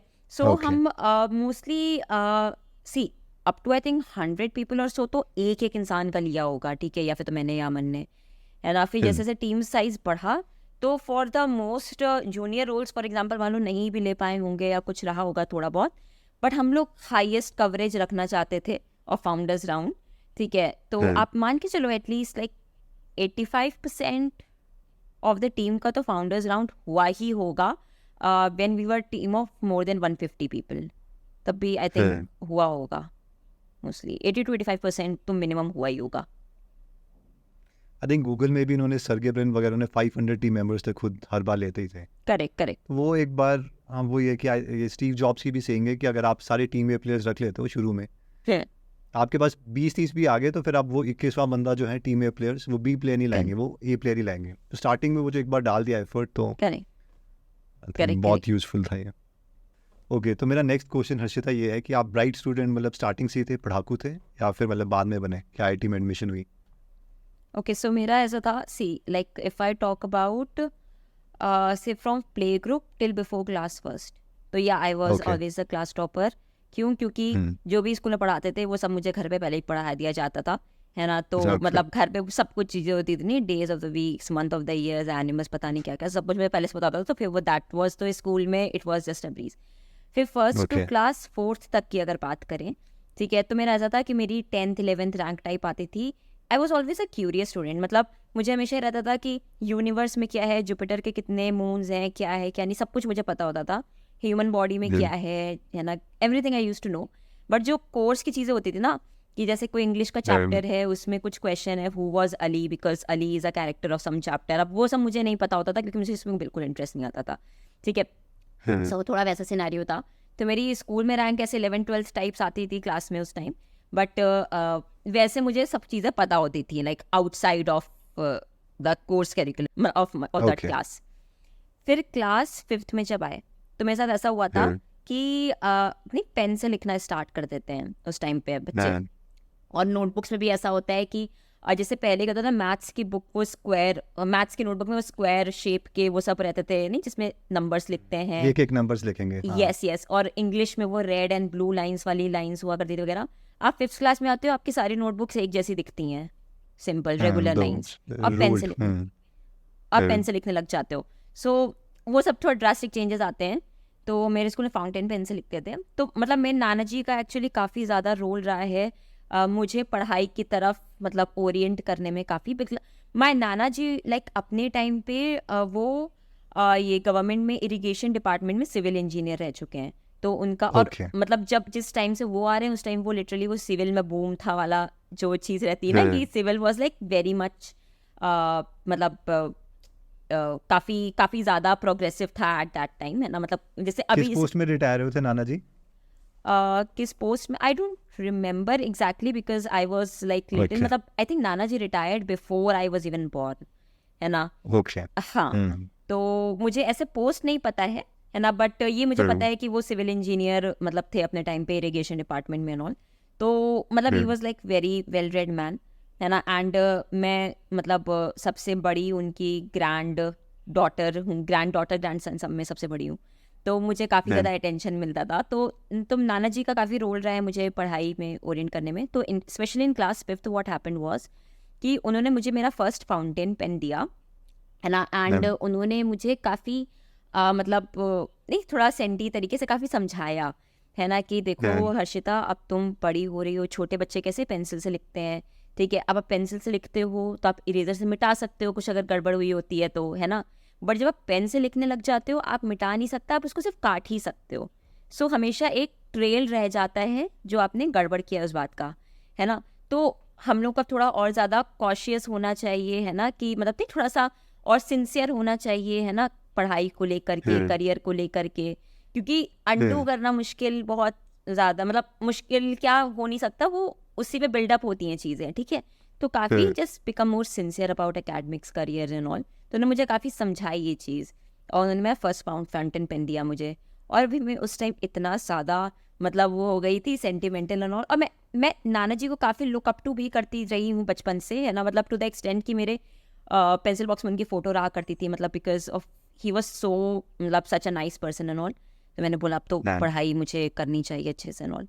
तो मैंने तब फिर मैंने ना प्रॉपर कोर्स का मतलब स्कूल का मैं पढ़ने लग गई थी उस टाइम से। एंड गॉट फिर इट। 5th क्लास में, है ना, आई थिंक मेरी शायद सेकंड रैंक आई थी, है ना। फ्रॉम 11th 12th वगैरह मैं सीधे सेकंड रैंक आई थी, ठीक है। एंड उस टाइम पे वही था कि मतलब आई रिमेंबर कि मेरी क्लास टीचर तो 5th की थी, उनको कुछ हैंड ओवर मिला होगा 4th क्लास टीचर से, है ना, अबाउट स्टूडेंट्स इन जनरल कुछ हैंड ओवर देते होंगे। तो उन्होंने मुझसे पूछा था कि पिछले लाइक क्लास तक तो you were not that good at academics, and I was like हाँ तब नहीं थे, तब नहीं पढ़ते थे उतना, पढ़ते हैं। तो वैसा था। एंड फिर उसके बाद में तो then I use to top the class and all, तो that was a thing. But वो एक रैपिड जंप आया था बिकॉज ऑफ दिस इंसिडेंट। तब से हाँ, मैं काफ़ी मतलब पढ़ाई में कॉशियस रही। एक्चुअली इससे ना मुझे एक बहुत इंटरेस्टिंग स्टोरी याद आई। कल और परसों मैं बात कर रहा था एक फ्रेंड से, तो मतलब बचपन का दोस्त है, तो अभी वो major in Indian army. Okay. तो उससे क्या बात हुई कि हम ऐसे ही डिस्कस कर रहे थे कि मतलब किस चीज़ों ने हमारी जो लाइफ है वो चेंज करी, ताकि आगे पास ऑन कर सके उस चीज़ को। तो नॉर्मली क्या हुआ, क्योंकि फिर मतलब हम कंक्लूजन इसी पे आए कि यार कोई ना स्टोरी बनाता है आपकी। तो एक हम कर रहे थे, जब वो IMA से पास आउट हुआ तो मैं उसके घर गया हुआ था। तो मैं बैठा हूँ, वो बैठा है, उसके पापा बैठे हैं, उसकी मम्मी बैठे हैं, तो अंकल आंटी वहाँ पे हैं। तो उसके पापा लाइक वॉज अंकल बड़े प्राउड फील कर रहे थे कि यार मतलब मैंने तेरी मतलब वो किया, क्योंकि मैंने तेरी परवरिश उस तरीके से करी कि मैं तेरे को बोलता था तो कोई ये चीज़ पढ़ या वो चीज़ कर। तो वो बोलता है कि नहीं नहीं पापा जी, आपकी वजह से नहीं कुछ हुआ। तो मतलब इस तरीके से था। फिर इवेंचुअली हमने मतलब काफ़ी कंक्लूड किया, तो उनकी जो मम्मा थे ना, तो उन्होंने उसको स्टोरी बताई थी, जैसे आपके केस में नाना जी ने बताई है। तो उनकी क्या स्टोरी थी कि वो शिफ्ट हुए थे गांव से ओके। मेन सिटी में। तो उन्होंने उनको उस तरीके से बोला था कि देख यार, अभी हम गांव से यहाँ पे शिफ्ट हुए हैं, अगर तुम ठीक ढंग से बिहेव नहीं करोगे यहाँ पर, या तुम पढ़ोगे नहीं, तो क्या होगा कि वहाँ पे सब सोचेंगे कि उन्होंने पहले गाँव में यहाँ से यहाँ भी शिफ्ट गए, इनके बच्चे भी बुरे निकले। तो वो कहीं ना कहीं एक जो स्टोरी थी वो इम्पैक्ट क्रिएट कर गई। और उसकी वजह से पूरा का पूरा जो एंगल था वो चेंज हो गया। Yeah. तो वो स्टोरीज ही है, लाइक सेल्फ इमेज की वो भी अगर हम स्टडी करें तो हर एक इंसान की 5 या 6 स्टोरीज हैं कोर, अगर वो पता चल जाए तो उसके साथ कंसिस्टेंट रहने के लिए वो हमेशा बिहेव करता है, एक्शन लेता है। तो वो Correct. स्टोरीज बनाना बड़ा इंपॉर्टेंट है, उसमें कहीं ना कहीं मतलब वो एक सर्टल वे में आती है, वो कोई कनेक्ट कर जाती है स्टूडेंट के साथ। जैसे आपके केस में नाना जी की कर गई, मेरे केस में मेरी नानी जी की थी, उसके केस में उनकी मम्मा की थी। तो कहीं ना कहीं इसको आई थिंक कॉन्शियसली अगर हम चाहें तो बच्चों में इम्बाइब कर सकते हैं वो चीज़ें, Yeah. वो स्टोरीज डाल के उनको बस कॉन्शियसली लाइक वो चीज़ करो। ठीक है, okay. As a girl like आप पे कोई रिस्ट्रिक्शंस वगैरह थी आपने, क्योंकि हमारी सोसाइटी लाइक कहीं ना कहीं कंजर्व है। या एज गर्ल तो ऑनेस्टली मतलब I have been like very fortunate कि कभी ऐसा कोई रिस्ट्रिक्शंस नहीं रहे, है ना। मतलब my parents had been like super supportive, है ना, ऑफ एजुकेशन एंड ऑल। मतलब मुझे तो शुरू से ही ये चीज़ समझा कर रखी गई थी, देखो career is the ultimate thing, ठीक है ना। जैसे काफ़ी सारा रहता है राइट, काफ़ी सारे फैमिलीज़ में कई बार गर्ल्स को थोड़ा वो रहता है कि हाँ ठीक है, मतलब नहीं पढ़ोगी तो चिल है, शादी हो जाएगी, मतलब चिल, Right. उतना उनका फोकस नहीं रहता है एज कम्पेयर टू जितना वो अपने बॉय चाइल्ड पे करते हैं। फॉर्चुनेटली मेरे साथ ऐसा नहीं था। मतलब आई Okay. Never knew that it was even an option, है ना, टू नॉट स्टडी हार्ड, ठीक है। सो मतलब it was like so much. And मेरा छोटा भाई भी है, ठीक है। So like in retrospect also now I see कोई मतलब जीरो डिस्टिंक्शंस ऐसे हैं जो मेरे या मेरे भाई के बीच में कभी करे गए हैं, हर चीज़ को लेकर के। मतलब चाहे वो पढ़ाई लिखाई वगैरह हो, या चाहे वो घर से कितने देर तक आप बाहर रह सकते हो, या कितना आप दोस्तों से मिल सकते हो, एकदम सेम रहा है ना। तो आई थिंक ये बहुत इंपॉर्टेंट भी है बिकॉज मतलब मेरे दिमाग में कभी ये चीज़ आई ही नहीं, है ना, कि करियर पे ना फोकस होना ऑप्शन भी है, ठीक है ना। तो आई थिंक वो एक बहुत इंपॉर्टेंट चीज़ है कि वो डिस्टिंक्शन घर से ही ना हो। अदरवाइज जहाँ आपको वो एक आता नहीं कि लेड बैक एटीट्यूड आ जाता है कि नहीं ठीक है, शादी हो जाएगी फिर तो चलिए, कौन सा ही ज़्यादा कुछ करना है, वो एक तब आप अपने फुल पोटेंशियल को रीच करने के लिए फाइट नहीं मारते उतना। मतलब मेरे साथ तो इनफैक्ट एक और इंसिडेंट हुआ था। सो क्लास 7th में व्हाट हैपेंड वाज कि मेरी एक दोस्त बनी थी स्कूल में, ठीक है। एंड वो पढ़ाई में इतना सिंसियर नहीं थी, ठीक है। एंड वो मुझसे बोलती थी कि तुम कहाँ हर्षिता, बहुत ज़्यादा तुम पढ़ाई करती रहती हो, ठीक है, चिल करो लाइफ में, है ना। एंड उसका खुद का एक बॉयफ्रेंड था क्लास 10th में, ठीक है। तो बोली देखो हम चिल कर रहे हैं, ये है वो है। एंड मतलब कई बार ऐसा क्या होता है ना, आपको बच्चे डिस्ट्रैक्ट करते हैं, ठीक है। एंड मुझे लगता था कि सही है, चिल कर रहे हैं, सही बात है, ठीक है। तो मैंने भी थोड़ा किया कि हाँ मतलब ठीक है, इतना पढ़ाई पे स्ट्रेस नहीं करते हैं, थोड़ा ईजी लेते हैं वगैरह। तो उस साल आई थिंक मैं क्लास में थर्ड आई थी शायद। दिस इज क्लास 7th की मैं बात कर रही हूँ, ठीक है, है ना। एंड हमारे स्कूल में क्या होता था, सिर्फ फर्स्ट और सेकंड वाले को ही प्राइज मिलता था, थर्ड वाले को प्राइज नहीं मिलता था, ठीक है। तो उस साल मुझे प्राइज नहीं मिला, है ना। तो एक तो वो थोड़ा सा था कि मतलब हाँ एक थोड़ा सेटबैक था, ठीक है। एंड फिर उस टाइम क्या हुआ, जब मैं वो रैंक आई थी, ठीक है, तो मेरी मॉम ने जब रिपोर्ट कार्ड देखा, उन्होंने बोला क्या देखो तो पढ़ाई लिखाई में तो मन लग नहीं रहा है ना, ऐसा तो पता नहीं क्या ही होगा तुम्हें करियर का, तुम एक काम करो, तुम घर का काम वाम भी सीख लो, है ना, बर्तन रखे थोड़ा किचन में जा करके लगा दो, ठीक है वो। एंड मेरा क्या था, मुझे ना मतलब घर का काम करना बचपन से पसंद नहीं था, ठीक है। आई वॉज लाइक वेरी मच, हाँ मुझे बहुत रहता था कि पढ़ाई करो, है ना, या खेलो कूदो या जो भी करो, ठीक है। मुझे मतलब घर का काम पसंद नहीं था बिल्कुल भी करना जब मैं छोटी थी, ठीक है। बट मम्मी ने मुझे इस टाइप से बोला कि यार अब तुम नहीं पढ़ोगी, है ना, तो ये करना पड़ेगा, तो तुम एक काम करो, अभी से जाकर प्रैक्टिस कर लो, किचन में जा करके करो। आई was like so humiliated, I was like कि मतलब ये क्या हो रहा है, ठीक है। मतलब ये थोड़ी ना कुछ ऐसा है कि जो मतलब मुझे क्या था कि ऐसा नहीं होना चाहिए कभी सिचुएशन कि जो मुझे नहीं पसंद है करना, ठीक है, वो मुझे करना पड़ रहा है बिकॉज मैं कोई और चीज़ नहीं कर पा रही हूँ, ठीक है ना। तो वो चीज़ थी। तो मम्मी ने काइंड ऑफ एक छोटे से इंसिडेंट से मुझे ये समझा दिया कि देखो अगर तुम नहीं अपने करियर पे फोकस करोगी तो तुम्हें यही करना पड़ेगा, तो तुम अभी से प्रैक्टिस करोगे, तुम्हें नहीं पढ़ना लिखना है तो, है ना। एंड तब से बस लाइक कि यार ये क्या है, फिर मैंने तुरंत यार दोस्ती तोड़ी, ठीक है, उस लड़की से, है ना। मम्मी से बोला मम्मी पढ़ता मतलब वो मुझसे मैं पढ़ती हूँ अभी जाकर के, ठीक है। फिर मैं बता तो सबसे पहले वही, फिर मैंने काफ़ी मतलब आई वॉज लाइक चिल विल वगैरह कुछ नहीं होता है, ठीक है ना। मतलब जो मेरा नेचुरल इंस्टिंक्ट है मुझे उस हिसाब से काम करना चाहिए एंड ऑल। फिर खैर then I went back to my normal routine and of studies and all. फिर इससे मेरी लर्निंग ये रही थी कि बहुत इंपॉर्टेंट है कि आपके जो दोस्त हैं, आपका फ्रेंड सर्कल वगैरह कैसा है, ठीक है ना, वो आपको पुल अप करे, अच्छी बात है ना। पुल अप ना कर पाए तो कम से कम आपको डिस्ट्रैक्ट नहीं करना चाहिए, नेगेटिव में ना लेके जाएं। उसके बाद से मैं सुपर कॉन्शियस हो गई कि मेरे फ्रेंड सर्कल कौन है। मैं बात सबसे करती हूँ, सबसे अच्छी बात है, बट कौन मेरे इमीडिएट क्लोज सर्कल में है जो मुझे इन्फ्लुएंस कर सकते हैं, है ना। तो वो चीज़ थी, वो मैंने क्लास 7th में काइंड ऑफ सीखी थी। बट ये जो मम्मी वाला इंसिडेंट था, वो से अब क्या है ना, मुझे अगर अब रेट्रोस्पेक्ट में लगता है, अगर वो मुझे डांटती है ना या कुछ करती, शायद मुझे इतना इम्पैक्ट नहीं पड़ता। बट वो वाली जो चीज़ थी ना कि यार तुम करियर पे नहीं फोकस करोगी तो तुम फिर जाओ जाके फिर वो बर्तन लगाओ, तुमको घर का ही काम करना पड़ेगा फिर तुम अगर नहीं पढ़ाई लिखाई करोगी तो। दैट वाज लाइक, मतलब kind of just went to my head कि नहीं, मतलब बट इसका जो मैं समझ पा रहा हूँ ना, Yeah. जैसे आपको बोला तो कहीं ना कहीं ऐसे मुझे लग रहा है कि घर में ऐसा एनवायरनमेंट होगा कि उससे पहले कभी ये चीज़ बोली नहीं गई होगी, है ना? कि काम करने वाली घर पे ऐसा। हाँ, काम कर या वैसे करो, हाँ, नहीं, तो मेरा है एक्चुअली ना? ऐसा था। So my mom was so much like कि मतलब मॉम एंड डैड बोथ, है ना, कि इसको पढ़ने दो, ठीक है ना, इस पे कोई मतलब प्रेशर नहीं रहेगा घर के काम का, ठीक है। जैसे काफ़ी सारा रहता है ना कि गर्ल्स को कई बार मतलब घर के काम में ज़्यादा इन्वॉल्व करते हैं, ठीक है, and sometimes at the cost of पढ़ाई, की पढ़ाई में तुम कम टाइम दो बट घर का काम ज़्यादा करो, वैसा कई बार रहता है काफ़ी सारे फैमिलीज में।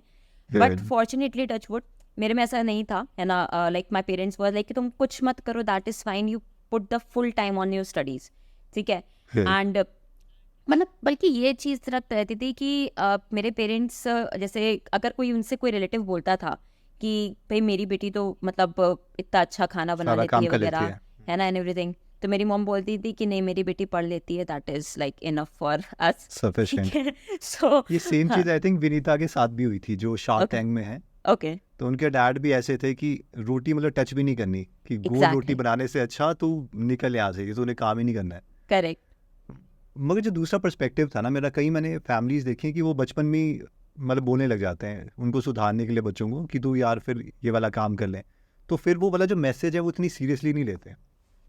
जैसे आपने या काफ़ी सीरियसली लिया और आप डेविएट हो गए, तो उनको बार बार आप बोलते रहोगे ना, तो फिर वो मतलब इग्नोर ही कर देते हैं इस मैसेज को। करेक्ट यूज़ है, तो करते हैं सारे स्टेटमेंट, तो इवन लड़कों के लिए भी करते हैं अच्छा, तो लेकिन वो सीरियसली नहीं लिया जाता। Make sense. My dad was also like कि भाई तुम किचन में दिखना भी मत गलती से, ठीक है। हाँ, मतलब अगर मैं कभी किचन में दिख भी गई, ठीक है, तो मेरे पापा को बहुत ज्यादा वो हो जाती गुस्सा थी कि भाई मतलब नहीं, उनको ये रहता था कि तुम्हारे पास अगर टाइम है तुम उसको पढ़ तुम ले। पढ़ लो या तुम कुछ और कर लो, तुम कुछ नया सीख लो, ठीक है, क्योंकि मतलब सी हर किसी का अपना अलग अलग थॉट प्रोसेस रहता है। I won't say anything is right और रॉन्ग, बट मेरे पेरेंट्स का थॉट प्रोसेस था कि यार ये सब चीजें ऐसी हैं जो तुम कभी भी सीख सकती हो, whenever you want to do तुम कर सकती हो। और हो सकता है अगर तुम करियर में काफी ज्यादा आगे निकल जाओ, हो सकता है तुम्हें करना भी ना पड़े, है ना, you can always keep house help at home and all who will do this for you, ठीक है। सो एम फॉर दैट, बिकॉज मतलब ये चीज कभी भी करी जा सकती है, बट पढ़ाई लिखाई या करियर पे फोकस करने का टाइम अभी है ना, बिकॉज ये ऐसी चीजें जो कंपाउंड करती हैं विद टाइम।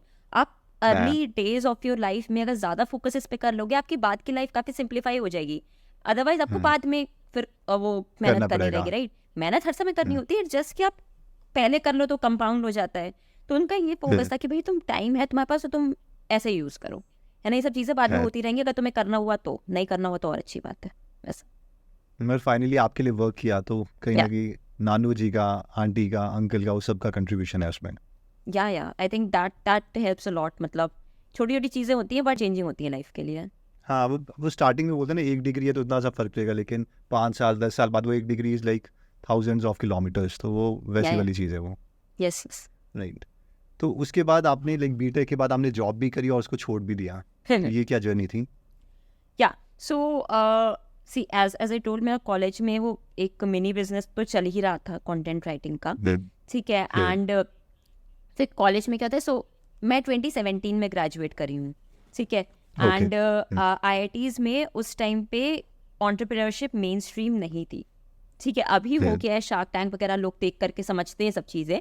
उस टाइम पे इट वाज मोस्टली कि high placement, high package placement में जा रहे हैं लोग, या नहीं मतलब जॉब्स के लिए या मास्टर्स के लिए जा रहे हैं, PhDs के लिए जा रहे हैं, ये सब अलग अलग रहता था, ठीक है, लोगों का। So that was how it was IITs में बैक देन, ठीक है। सो Okay. वही है कि फिर हर कोई कैंपस प्लेसमेंट के लिए बैठ रहा था तो मैं भी जस्ट बैठ गई, है ना, क्योंकि उस टाइम वही ना फोमो होता है कि भाई ऐसा ना हो कुछ मिस आउट कर दे रहे हो समथिंग. हाँ so I start for the placements and all. तो 1 साल मैं थी as a software engineer in Citibank in the Pune हाँ. ऑफिस.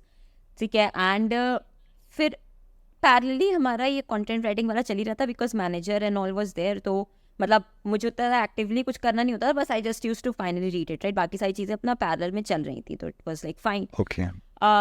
तो जब मैं जॉब में थी because I come from a business background, मेरे पेरेंट्स दोनों बिजनेसमैन हैं, मतलब बिजनेसमैन एंड बिजनेस वुमेन. ठीक है. तो मैंने उस टाइप का एटमॉस्फेयर हमेशा से देखा था घर पे. ठीक है. तो मतलब job was a like new experience for me, है ना. एंड प्लस मेरा और ये एंटरप्रेन्योरशिप का चल ही रहा था, तो फिर मुझे था कि मैं दोबारा जाना चाहूँगी एंटरप्रेन्योरशिप में, दोबारा परस्यू करना चाहूँगी. तो अराउंड मार्च अप्रैल के आसपास की बात है 2018 की. ठीक है. कि ये वन ऑफ आवर क्लाइंट्स, है ना, उन्होंने काफ़ी बड़ा कॉन्ट्रैक्ट दिया जिसकी value was like equivalent to my 1 year salary at Citi bank.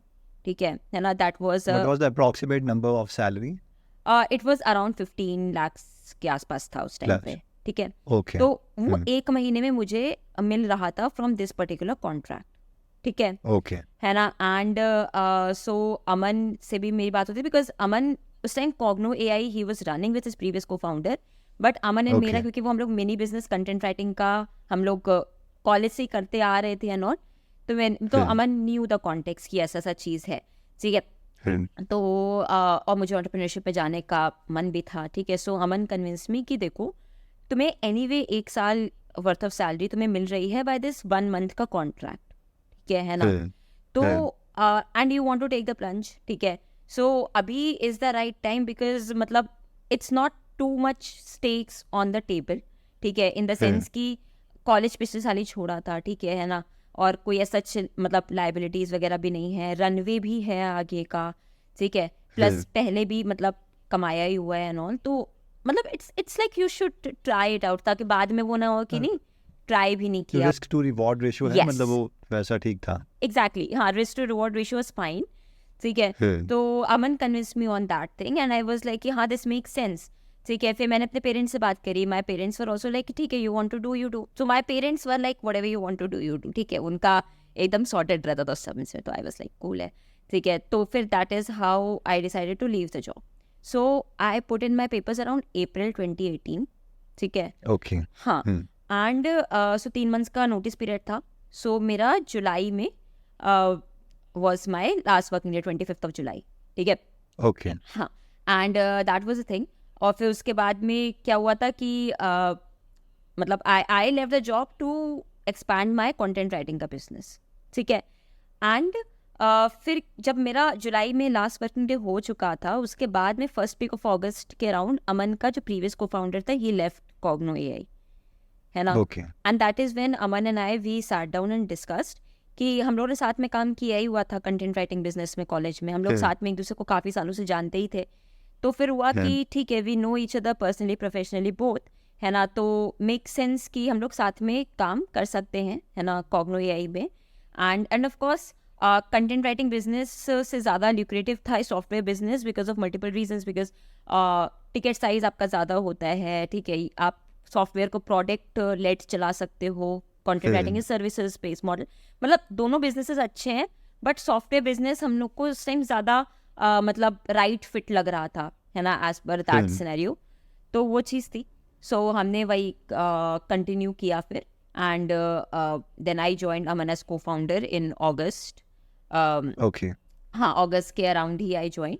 And फिर उसके बाद में वही था, फिर हमने कंटेंट राइटिंग वाला अपना इवेंचुअली फिर शट डाउन कर दिया. फुल्ली फोकस रहा फिर Cogno में. Software business. यस. तो उस वक्त जो प्रोजेक्ट आया था that was a course, like जो 15 लाख प्लस का प्रोजेक्ट आया था दैट वाज अ कोर्स और something you were making, like That was a पूरा course. आईटी वाला कोर्स ही बना दो. कोर्स. तो कोई सब्जेक्ट कवर करना था आपको? नहीं, तो ये पूरा था टोटल. सो इसमें क्या चीज़ थी कि फिजिक्स केमिस्ट्री मैथ्स तीनों का था. ठीक है ना. उसमें टॉपिक समझाना भी था, टॉपिक्स की ट्रिक्स एंड मतलब टिप्स एंड ट्रिक्स भी बतानी थी. सो वो प्रॉपर कोर्स था. मतलब दैट वाज लाइक कि जैसे लोग कोचिंग में तो 2 साल के करिकुलम में चीज़ें सीखते हैं. ठीक है, जेई का है ना पूरा कोर्स।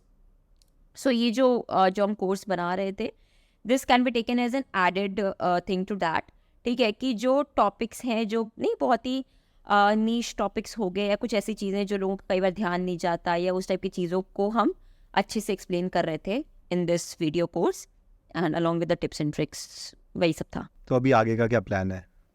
हाँ, सो अभी नेक्स्ट तो वही है कि एक नया startup, like we have already registered the company, ठीक है, अभी वी आर एक्सप्लोरिंग आइडियाज़ कि क्या चीज़ पे बनाना है ना, एग्जैक्टली। तो थोड़ा बीच में ब्रेक लिया था ऑनेस्टली, जिसमें कि वही सोच रहे थे कि क्या चीज़ें करनी है, अलग अलग चीज़ें एक्सप्लोर करी, ठीक है, कि ये डोमेन वो डोमेन है ना, इंडिया मार्केट, यूएस मार्केट, सब चीज़ें एक्सप्लोर करी, थोड़ा थोड़ा ब्रेक लिया, ट्रैवल किया, सो ये सब चीज़ें करी। तो अभी करेंटली तो हम लोग वही बिजनेस आइडियाज एक्सप्लोर कर रहे हैं, एंड या तो soon you should be getting to know कि हाँ मतलब क्या कर रहे हैं कुछ बड़ा होने फाइनली। वाला है। हाँ, तो सून तो this time also you'll go bootstrap or like you are thinking of funding or something? Again ऐसा मतलब स्पेसिफिक कुछ सोचा नहीं है। सी सोचा हमारा नहीं, हाँ। डीएनए बूटस्ट्रैप्ड का है, ठीक है ना, हम फिर, बूटस्ट्रैप फाउंडर्स then, रहे हैं कॉग्नो एआई में, लाइक अमन और मैं, हम दोनों मिला के 97% के आसपास हमारी शेयर होल्डिंग रही थी। तो डीएनए Okay. हमारा वैसा है, बट अगेन वो बिजनेस रिक्वायरमेंट पे डिपेंड करता है, जिस नेचर ऑफ बिजनेस पे फिर, डिपेंड करता है, ठीक है। हमारा पिछला फिर, बिजनेस ऐसा था कि वो इंटरप्राइज सास सॉफ्टवेयर एज अ सर्विस का बिजनेस था। तो उसमें क्या होता है, फिर, क्योंकि आप इंटरप्राइजेस आपके कस्टमर्स हैं, है ना, तो आप फिर, क्योंकि टिकट साइज बड़ा होता है, ठीक है, वो आपको पहले से मतलब नहीं एडवांस में पे वगैरह करते हैं, तो आप उस केस में बूटस्ट्रैप चला सकते हो। बट अगर आपका फिर, नेचर ऑफ बिजनेस कुछ अलग है, अगर आप मान लीजिए कुछ B2C कर रहे हो या कुछ ऐसा कर रहे हो जिसमें आपको कैपिटल चाहिए, राइट, सो आपको उस केस में फंड रेजिंग करनी रहेगी। तो इट ऑनेस्टली डिपेंड्स, है ना, कि हम क्या चीज़ करेंगे, कितना हमें ग्रोथ के लिए क्या कैपिटल लगेगा नहीं लगेगा, उस पर डिपेंड करता है। तो nothing got it. Fixated as such, and of course like काफ़ी सारे VCs ने भी हम लोगों को रीच आउट किया, बिकॉज मतलब when they get to know ना कि अभी पहला मतलब स्टार्टअप सक्सेसफुली हाँ, एग्जीक्यूट किया। एंड दूसरा स्टार्ट करने वाले हैं, तो वो Okay. चीज़ें तो काफ़ी सारे VCs ने भी रीच आउट किया, बात वगैरह हो रही है, बट अभी वी हैवंट फिक्सेटेड कि क्या करना है एग्जैक्टली। तो taking some time just to figure out कि क्या करेंगे, ऐसा। ओके। तो अभी कोई विमेन एंटरप्रेन्योर्स हैं या फिर कोई लड़की है जो कि लेट्स से कि हर्षिता इन 7th वो आपका पॉडकास्ट देख रही है, उनके लिए क्या मैसेज होगा आपको? क्योंकि लाइक विमेन में उतना ज़्यादा हमारा नहीं है। लाइक आपके केस में I think you were lucky क्योंकि अंकल वैसे थे, तो उन्होंने मतलब वो अंदर नहीं आना, मतलब वो बहुत अच्छा नेचर था। लेकिन कहीं अभी भी हमारी मेंटेलिटी है एज अ सोसाइटी, तो लाइक उनके लिए क्या मैसेज होगा? माइट भी वो ये वाला पॉडकास्ट अपने डैड को दिखाना चाहती हैं कि स्टोरी इनको देखो, हर्षिता दीदी को, मतलब क्या मैसेज आप देना चाहोगे? या I think the most important thing is कि घर पे ही मतलब इन द होम इटसेल्फ कभी वो Then- डिस्टिंक्शन नहीं होना चाहिए between a girl child and a boy child, ठीक है। क्योंकि देखिए पुराने टाइम में क्या होता था, कल्चरल काफ़ी मतलब डिफरेंटली सब कल्चर वगैरह के हिसाब से चलता था। अभी चीज़ें फिर भी काफ़ी मॉडर्नाइज हो रही हैं, ठीक है, वेस्टर्न Right. कल्चर काफ़ी ज़्यादा आ रहा है, ठीक है, वेस्ट में ये सब डिफरेंसेस उतने ज़्यादा होते नहीं हैं, है ना। एंड अभी क्या है कि द थिंग इज़ कि अगर आप अपने गर्ल चाइल्ड को भी उतना ही एडुकेट करोगे, है ना, या उस टाइप से ही जैसे अपने बॉय चाइल्ड पे आप जितना इन्वेस्ट कर रहे हो करियर एंड एजुकेशन में, आप गर्ल चाइल्ड पे भी करोगे, ठीक है। एंड कई लोगों का थॉट प्रोसेस रहता है, राइट, कि नहीं लड़कियों की तो शादी हो जाएंगी फिर वो चली जाएंगी, ठीक है ना, तो रिटर्न नहीं है। हाँ, तो रिटर्न ऑन इन्वेस्टमेंट नहीं आएगा वगैरह। I think that's a very wrong approach, क्योंकि अगर आपने अपने बच्चे पे कभी भी इन्वेस्ट किया है, कभी भी आपको हेल्प चाहिए होगी, अगर वो बच्चा आपका हेल्प कर सकता है वो करेगा या करेगी, ठीक है ना। तो उसको उस टाइप से नहीं देखना चाहिए कि हाँ ROI कितना आ रहा है वगैरह, मतलब बहुत सारी चीज़ें जिसमें आप ROI और देख सकते हो, बिजनेस में देखो और चीज़ों पे देखो, इन्वेस्टमेंट में देखो, I है was ना। a wrong terminology, but हाँ, some people do think like that, and Yeah. somebody has to talk.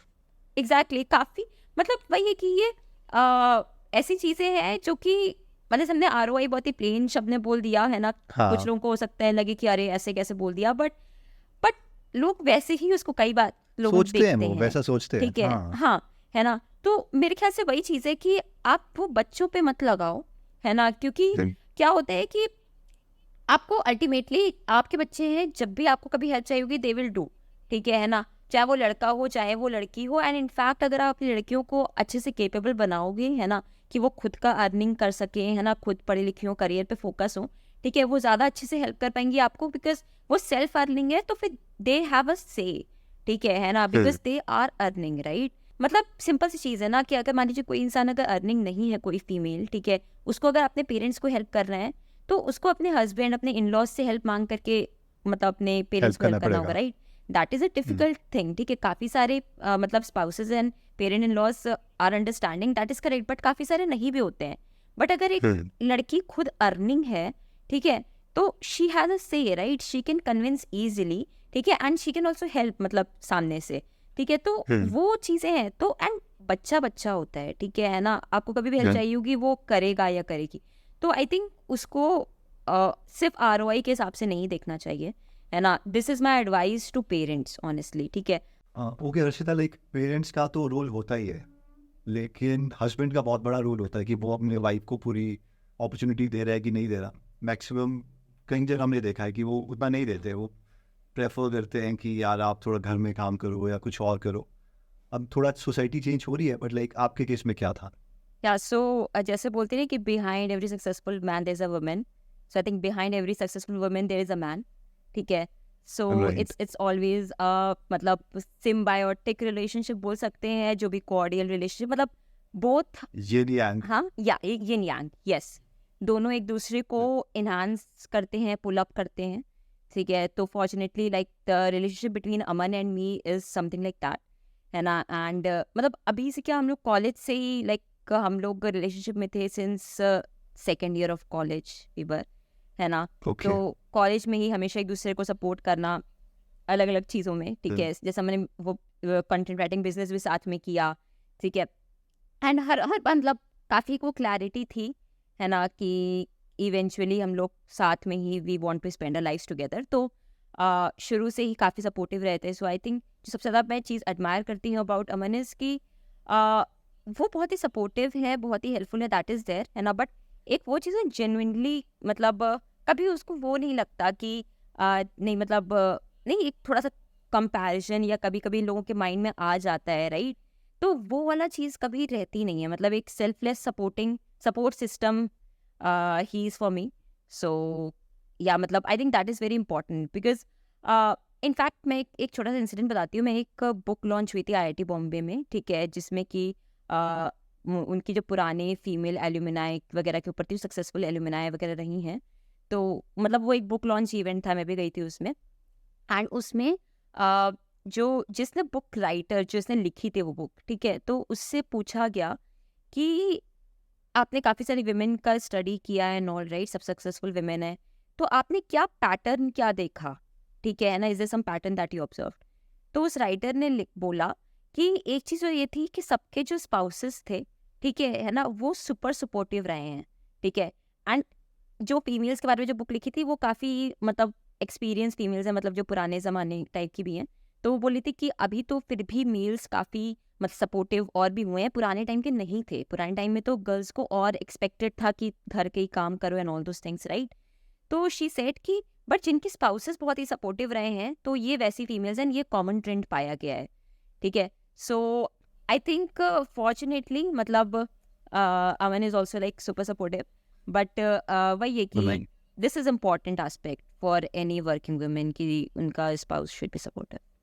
Even हाँ, लाइक ये दोनों चीज़ें हैं। अमन के लिए भी वैसा, आई थिंक जब उनके को फाउंडर ने छोड़ा होगा तो उनको भी एक होता है ना, like if you know a person कि अच्छा ठीक है इनके साथ आई गेट मैरिड, तो एक कॉन्फिडेंस रहता है कि यार ये नहीं छोड़ के जाएगी। Can and now I am confident और मुझे बिजनेस बिल्ड करना है, तो it is like yeah okay. Yeah exactly. तो वो बहुत ही trust factor is of course important, है ना। एंड ट्रस्ट से स्टेबिलिटी आती है in life, in Right. business everywhere.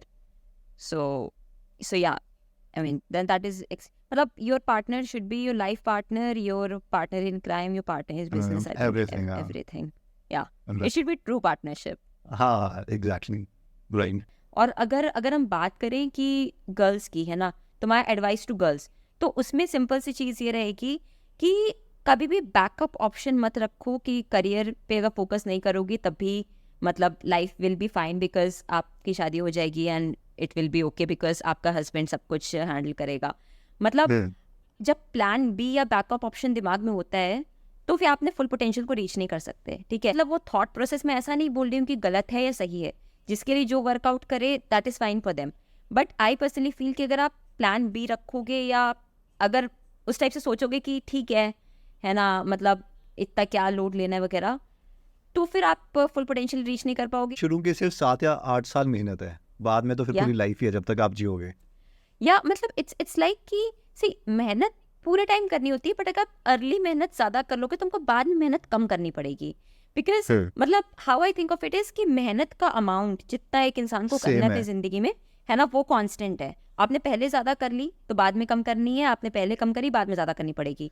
लेकिन अगर पहले कर ली तो जो बाद में मेहनत है वो at least you will get a choose, आप चूज कर सकते हो कि किस चीज में मेहनत करनी है। Correct. That is like the freedom, biggest reward, way of exactly, freedom. Compounding work करती है, बहुत। बिकॉज ये सब चीज़ें ऐसी होती है जो आपकी कंपाउंड होती हैं।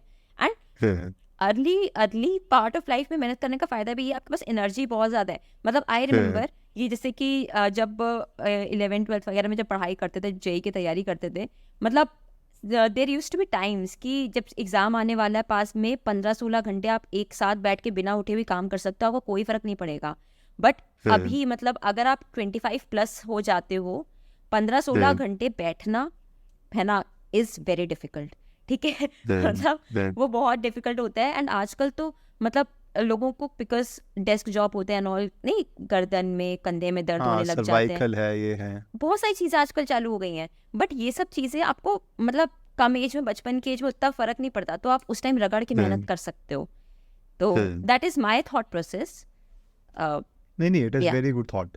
और इवन जो आप प्लान बी की बात करो तो रिसेंटली आर्नोल्ड श्वार्ज़नेगर है, उन्होंने बुक पब्लिश करी है अपनी, तो be useful 7 tools for life. तो उसमें ही टॉक्स अबाउट प्लान बी कि don't have a plan B. उनका कभी Exactly. प्लान बी रहा ही नहीं है, मतलब ही विजुअलाइज समथिंग, फिर उसके बाद फुल ऑन उसी चीज़ के ऊपर है। तो Yeah. दैट इज, क्योंकि पूरी एनर्जी आप एक फोकस का अलग ही, मतलब फोकस का आप लाइक यू ऑल्सो थिंक कि जो वन थिंग पे, एक ही चीज़ पे आप फोकस कर रहे हो, वो ज़्यादा रिवॉर्डिंग है एज कम्पेयर टू अगर आप अपना एनर्जी है जो फैला रहे हो। Exactly, that is there. And in fact एक फ्रेमवर्क जो मतलब एटलीस्ट आई यूज़, है ना, और मैंने Okay. देखा है कि मतलब मैंने वीडियोस देखे काफ़ी सारे और भी सक्सेसफुल लोगों के साथ में वर्क किया है। आपको अगर कोई चीज़ चाहिए, जस्ट हैव क्लैरिटी इन कि आपको क्या चाहिए और वो चीज़ दिखती कैसी है, ठीक है ना। आपको कोई भी चीज़ हो सकती है, वो कोई चीज़ हो सकती है, कोई डेस्टिनेशन हो सकता है, कोई एंड आउटकम हो सकता है, व्हाटएवर। आप उसको विजुअलाइज करो एंड आप सोचो कि यार ये तो मिल ही रहा है, मतलब ठीक है, देयर इज नो वे कि ये नहीं मिल रहा, है ना, वो तो मिल ही रहा है। अब उसको मिलने के लिए क्या चीज़ें चाहिए, है ना, आप बैक ट्रैक करो, है ना, वो सब मेहनत करो, ठीक है, तो वो चीज़ हो जाती है, राइट। बट अगर आपके पास है कि यार पता नहीं मिलेगा, नहीं मिलेगा, नहीं मिला कोई बात नहीं, हम सेकंड प्लान बी कर अब लेंगे, फिर नहीं होगा, फिर तो वो नहीं होगा, फिर तो यू कैन बेट फिर ऑन तो दैट कि पक्का वो ही नहीं नहीं होगा। होगा। हाँ, तो पहले जो है व्हाट पार्ट जो है वो क्लियर कर लो, हाउ वाला पार्ट मत करो। या नॉर्मली क्या होता है ना, हाउ वाला पार्ट जो पहले ही आप सोचने लग जाते हो, तो आप, क्योंकि अभी आपको रास्ता नहीं पता, तो आप उतना ज़्यादा नहीं बड़ा सोच पाते हैं। करे पहले सिर्फ मतलब जो ये है कि चाहिए क्या, कैसे करना है, वो बाद में देखेंगे। और ये आई करे थिंक विजुअलाइजेशन वाला जो है, उन्होंने, अमन ने भी बताया था कि उन्होंने एक बिल्डिंग की फोटोग्राफ ली थी मुंबई में, यार ये तो बहुत, यहाँ पर मैं कभी रहूँगा, and finally you guys purchase that flat, right, उसी बिल्डिंग में। या So it's that power shows like of power of something, manifestation. right? Any last thoughts? कुछ आप ऐड करना चाहेंगे ऑडियंस के लिए? सो लाइक एक आध चीज़ें हैं जो मैंने अक्रॉस द जर्नी अपनी सीखी हैं, ठीक है। सो जैसे उसमें से एक इम्पॉर्टेंट काफ़ी चीज़ थी कि focus on your strengths and less on your weaknesses, ठीक है। सो आई विल एक्सप्लेन। बेसिकली क्या रहता है ना कि जो चीज़ में आप अच्छे हो, ठीक है, इट्स इम्पॉर्टेंट कि आप वो समझो आप किस चीज़ में अच्छे हो। हर इंसान किसी ना किसी चीज़ में अच्छा होता है, वो कोई भी चीज़ हो सकती है, कोई बातें करने में अच्छा है, कोई मतलब नहीं डिटेल ओरिएंटेशन में अच्छा है, किसी भी चीज़ में कोई भी अच्छा हो सकता है, कोई म्यूजिक में अच्छा है, डांस में, व्हाटएवर। आप फिगर आउट करो आपको क्या पसंद है, आप किस चीज़ में अच्छे हो, और आप उसी पे डबल डाउन करो, ठीक है, इंस्टेड ऑफ फोकसिंग ऑन आप किस चीज़ में अच्छे नहीं हो और उसमें आप अच्छे बनने की कोशिश करो। वो थोड़ा डिफिकल्ट चीज़ होती है। मतलब over years I have realize this कि कोई पर्टिकुलर चीज़ें हैं जो मुझे नेचुरली आती हैं, ठीक है, तो उसी पे फोकस करना ज़्यादा बेटर है। मतलब why I am saying this is क्योंकि काफ़ी सारे लोग होते हैं वो अपनी वीकनेसेस पर ज़्यादा फोकस करते हैं अपने स्ट्रेंथ के बजाय। सो डोंट डू दैट, है ना। This is like one of the important points that I would like to highlight, क्योंकि काफ़ी सारी ऑडियंस के लिए ये रेलेवेंट होता है generally, and people don't generally realize this. Double down कर दो जो भी अपने पॉजिटिव्स हैं. I think Yeah. क्रिकेट में भी ऐसे ही करते हैं वो, like batsman will play like और ज़्यादा बैटिंग करो प्रैक्टिस के टाइम, उसको बॉलिंग ना करने लग जाओ, क्योंकि वो जो Exactly. अनप्रोपोर्शनल रिवॉर्ड्स हैं वो इसी तरीके से अनलॉक होते हैं जब आप अपने Ex- पॉजिटिव्स को और एम्पलीफाई कर देते हो रादर देन उनकी दूसरे पे, क्योंकि फिर आप मीडियोकर ही रह गए हो. लाइक वो Exactly. वही. जो वेल्थ है वो उतनी अनलॉक नहीं होगी. Like that is true, specially in terms of wealth. I know Yeah, even other things exactly. Also I guess. Yeah, because see, to become exceptional, ठीक है, to get exceptional rewards, आपको किसी ना किसी चीज में exceptional होना पड़ेगा. आपके लिए exceptional होना उस चीज में आसान होगा जो चीज आपको naturally आती होगी, आपको उस चीज का नाक होगा, वो चीज आप ज्यादा अच्छे से amplify कर सकते हो, ठीक है. राइट. और कुछ चीजें जो आपकी ऑलरेडी वीकनेस है ना, उसको अगर आप अच्छा करने के लिए जाओगे तो आप एक दूसरी बैटल चुन रहे हो, और जो इंसान आपकी वीकनेस वाली जगह पे ऑलरेडी अच्छा होगा वो आपको एवरी टाइम सुपरसीड Beat कर कर देगा. सकता है, ठीक है. Right. So always like focusing on the strengths, I think is like the holy grail of personal development. Over time I learned this, तो इसलिए मैं बस हाईलाइट कर रही हूँ ये चीज़. और मतलब लास्ट चीज़, एक और चीज़ मैं ऐड करना चाहूँगा कि कई बार मुझे क्या लगता है कि जब आप बहुत ज़्यादा रीड वगैरह कर लेते हो, आप बताइएगा आप ट्रू है कि नहीं, तो क्या होता है कि फिर वो नॉलेज गैप नहीं रहता. फिर Yeah. क्या होता है कि काफ़ी सारी लेट्स से की स्टेटमेंट्स आपके पास पड़ी हैं, ये भी पता है आपको, ये भी पता है, ये भी पता है, लेकिन किसी एक या दो स्टेटमेंट जो है उसका जो इमोशनल लेवल है उसका मैं बीटा बोलता हूँ कि वो बहुत ज़्यादा हाई हो जाता है, और उसको मतलब आप मेन थ्योरी मान के आप एग्जीक्यूट करते हो. फॉर एग्जाम्पल अभी जो मैं समझ पा रहा हूँ आपके केस में इस चीज़ का जो बीटा है वो बहुत हाई है कि यार Yeah. अपनी जो पॉजिटिव्स है उसको डबल डाउन करो. या फिर लर्निंग्स बिजनेस के केस में भी कोई एक या दो चीज़ होंगी जिसमें आपको वो नॉलेज आपको पहले भी थी, लाइक ये सुना होगा 5th में भी 6th में भी कि जो पॉजिटिव्स है उसमें डबल डाउन करो, बट अभी उसका बहुत ज़्यादा हाई है, तो आप कॉन्शियसली लाइक उस पर फोकस करने की कोशिश करो. तो यू एग्री ऑन दैट? या एब्सोल्युटली. बहुत सारी चीज़ें होती हैं जो आप Yeah. पढ़ते हो, सुनते हो, बट आप इतना ध्यान नहीं देते हो. Knowledge and Right. कंटेंट हर जगह है, राइट. बट कभी कोई चीज़ ऐसी हो जाती है ना जिसमें आप डायरेक्ट कोई ऐसा इंसिडेंट हो गया कि आप रिलेट कर पाए तुरंत, है ना, तो फिर वो उस टाइम पे जो एब्जॉर्प्शन ऑफ दैट लर्निंग होता है वो दैट इज़ वेरी हाई. हाँ, बहुत ही हाई हो जाता है. सो Yeah. वो चीज़ें, तो इसलिए क्या होता है, second point to add to this is just get more and more experiences in life, ठीक है. मतलब इसमें भी वही आपको बैलेंस एक थोड़ा स्ट्राइक करना होता है कि ऐसा नहीं कि आप अननेसेसरी के एक्सपीरियंसेस लिए जा रहे हो, ठीक है. मतलब that may not be the most relevant thing, ठीक है. बट हाँ.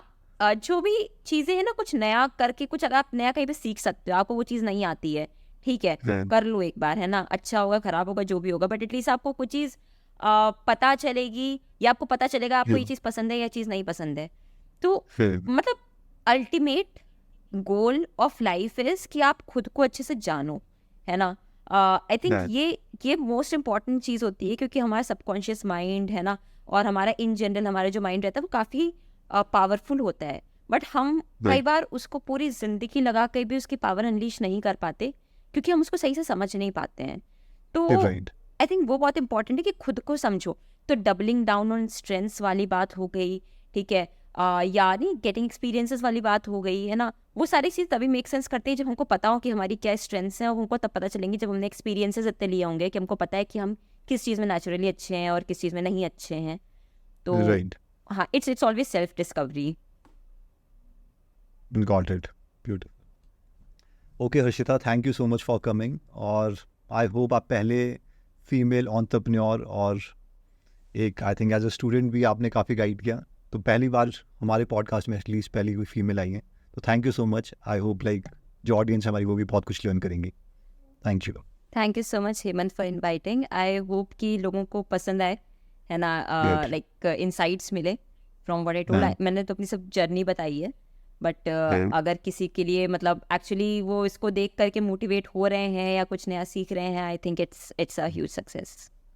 अभी तो वैसे फॉर्च्यून 500 में नाम आना भी बाकी है, या अभी होपफुली तो जर्नी स्टार्ट हुई है. या thank you so much. Thank you so much. Okay, तो एक बार मैं सारी लर्निंग को समराइज कर देता हूँ. सबसे पहली लर्निंग तो ये है कि एक फीमेल के केस में फैमिली सपोर्ट और हस्बैंड सपोर्ट बहुत इंपॉर्टेंट है. हम देख सकते हैं कि हर्षिता की डैड हमेशा से चाहते थे कि वो अपना मैक्सिमम टाइम किसी प्रोडक्टिव चीज़ में गुजारे, ना कि घर के नॉर्मल कामों में. सेकंड चीज़ थी इनके हस्बैंड की. इनके हस्बैंड अमन ने इनको बहुत ज़्यादा सपोर्ट किया, जिसकी वजह से ये अपने पोटेंशियल को अचीव कर पाई. हमारी सेकंड लर्निंग ये है कि जो अपने पॉजिटिव्स है उस पर ज़्यादा काम करो एज कम्पेयर टू नेगेटिव्स, क्योंकि अगर हमें ज़्यादा वेल्थ को अनलॉक करना है तो हमें लोगों से कम्पीट करना पड़ेगा, और अगर उनसे कम्पीट करना है तो हमें किसी एक चीज़ में उनसे बहुत ज़्यादा आगे होना पड़ेगा। तो बेटर है कि जो पॉजिटिव है उसी को बड़ा किया जाए रादर देन नेगेटिव्स। और हमारी थर्ड लर्निंग ये है कि अपनी टीम में हमेशा टीम ए प्लेयर्स लाओ, बेशक इसके लिए हमें बहुत ज़्यादा टाइम स्पेंड करना पड़े हायरिंग में। आई होप ये पॉडकास्ट आपके लिए बहुत वैल्यूएबल रहा होगा। जय हिंद।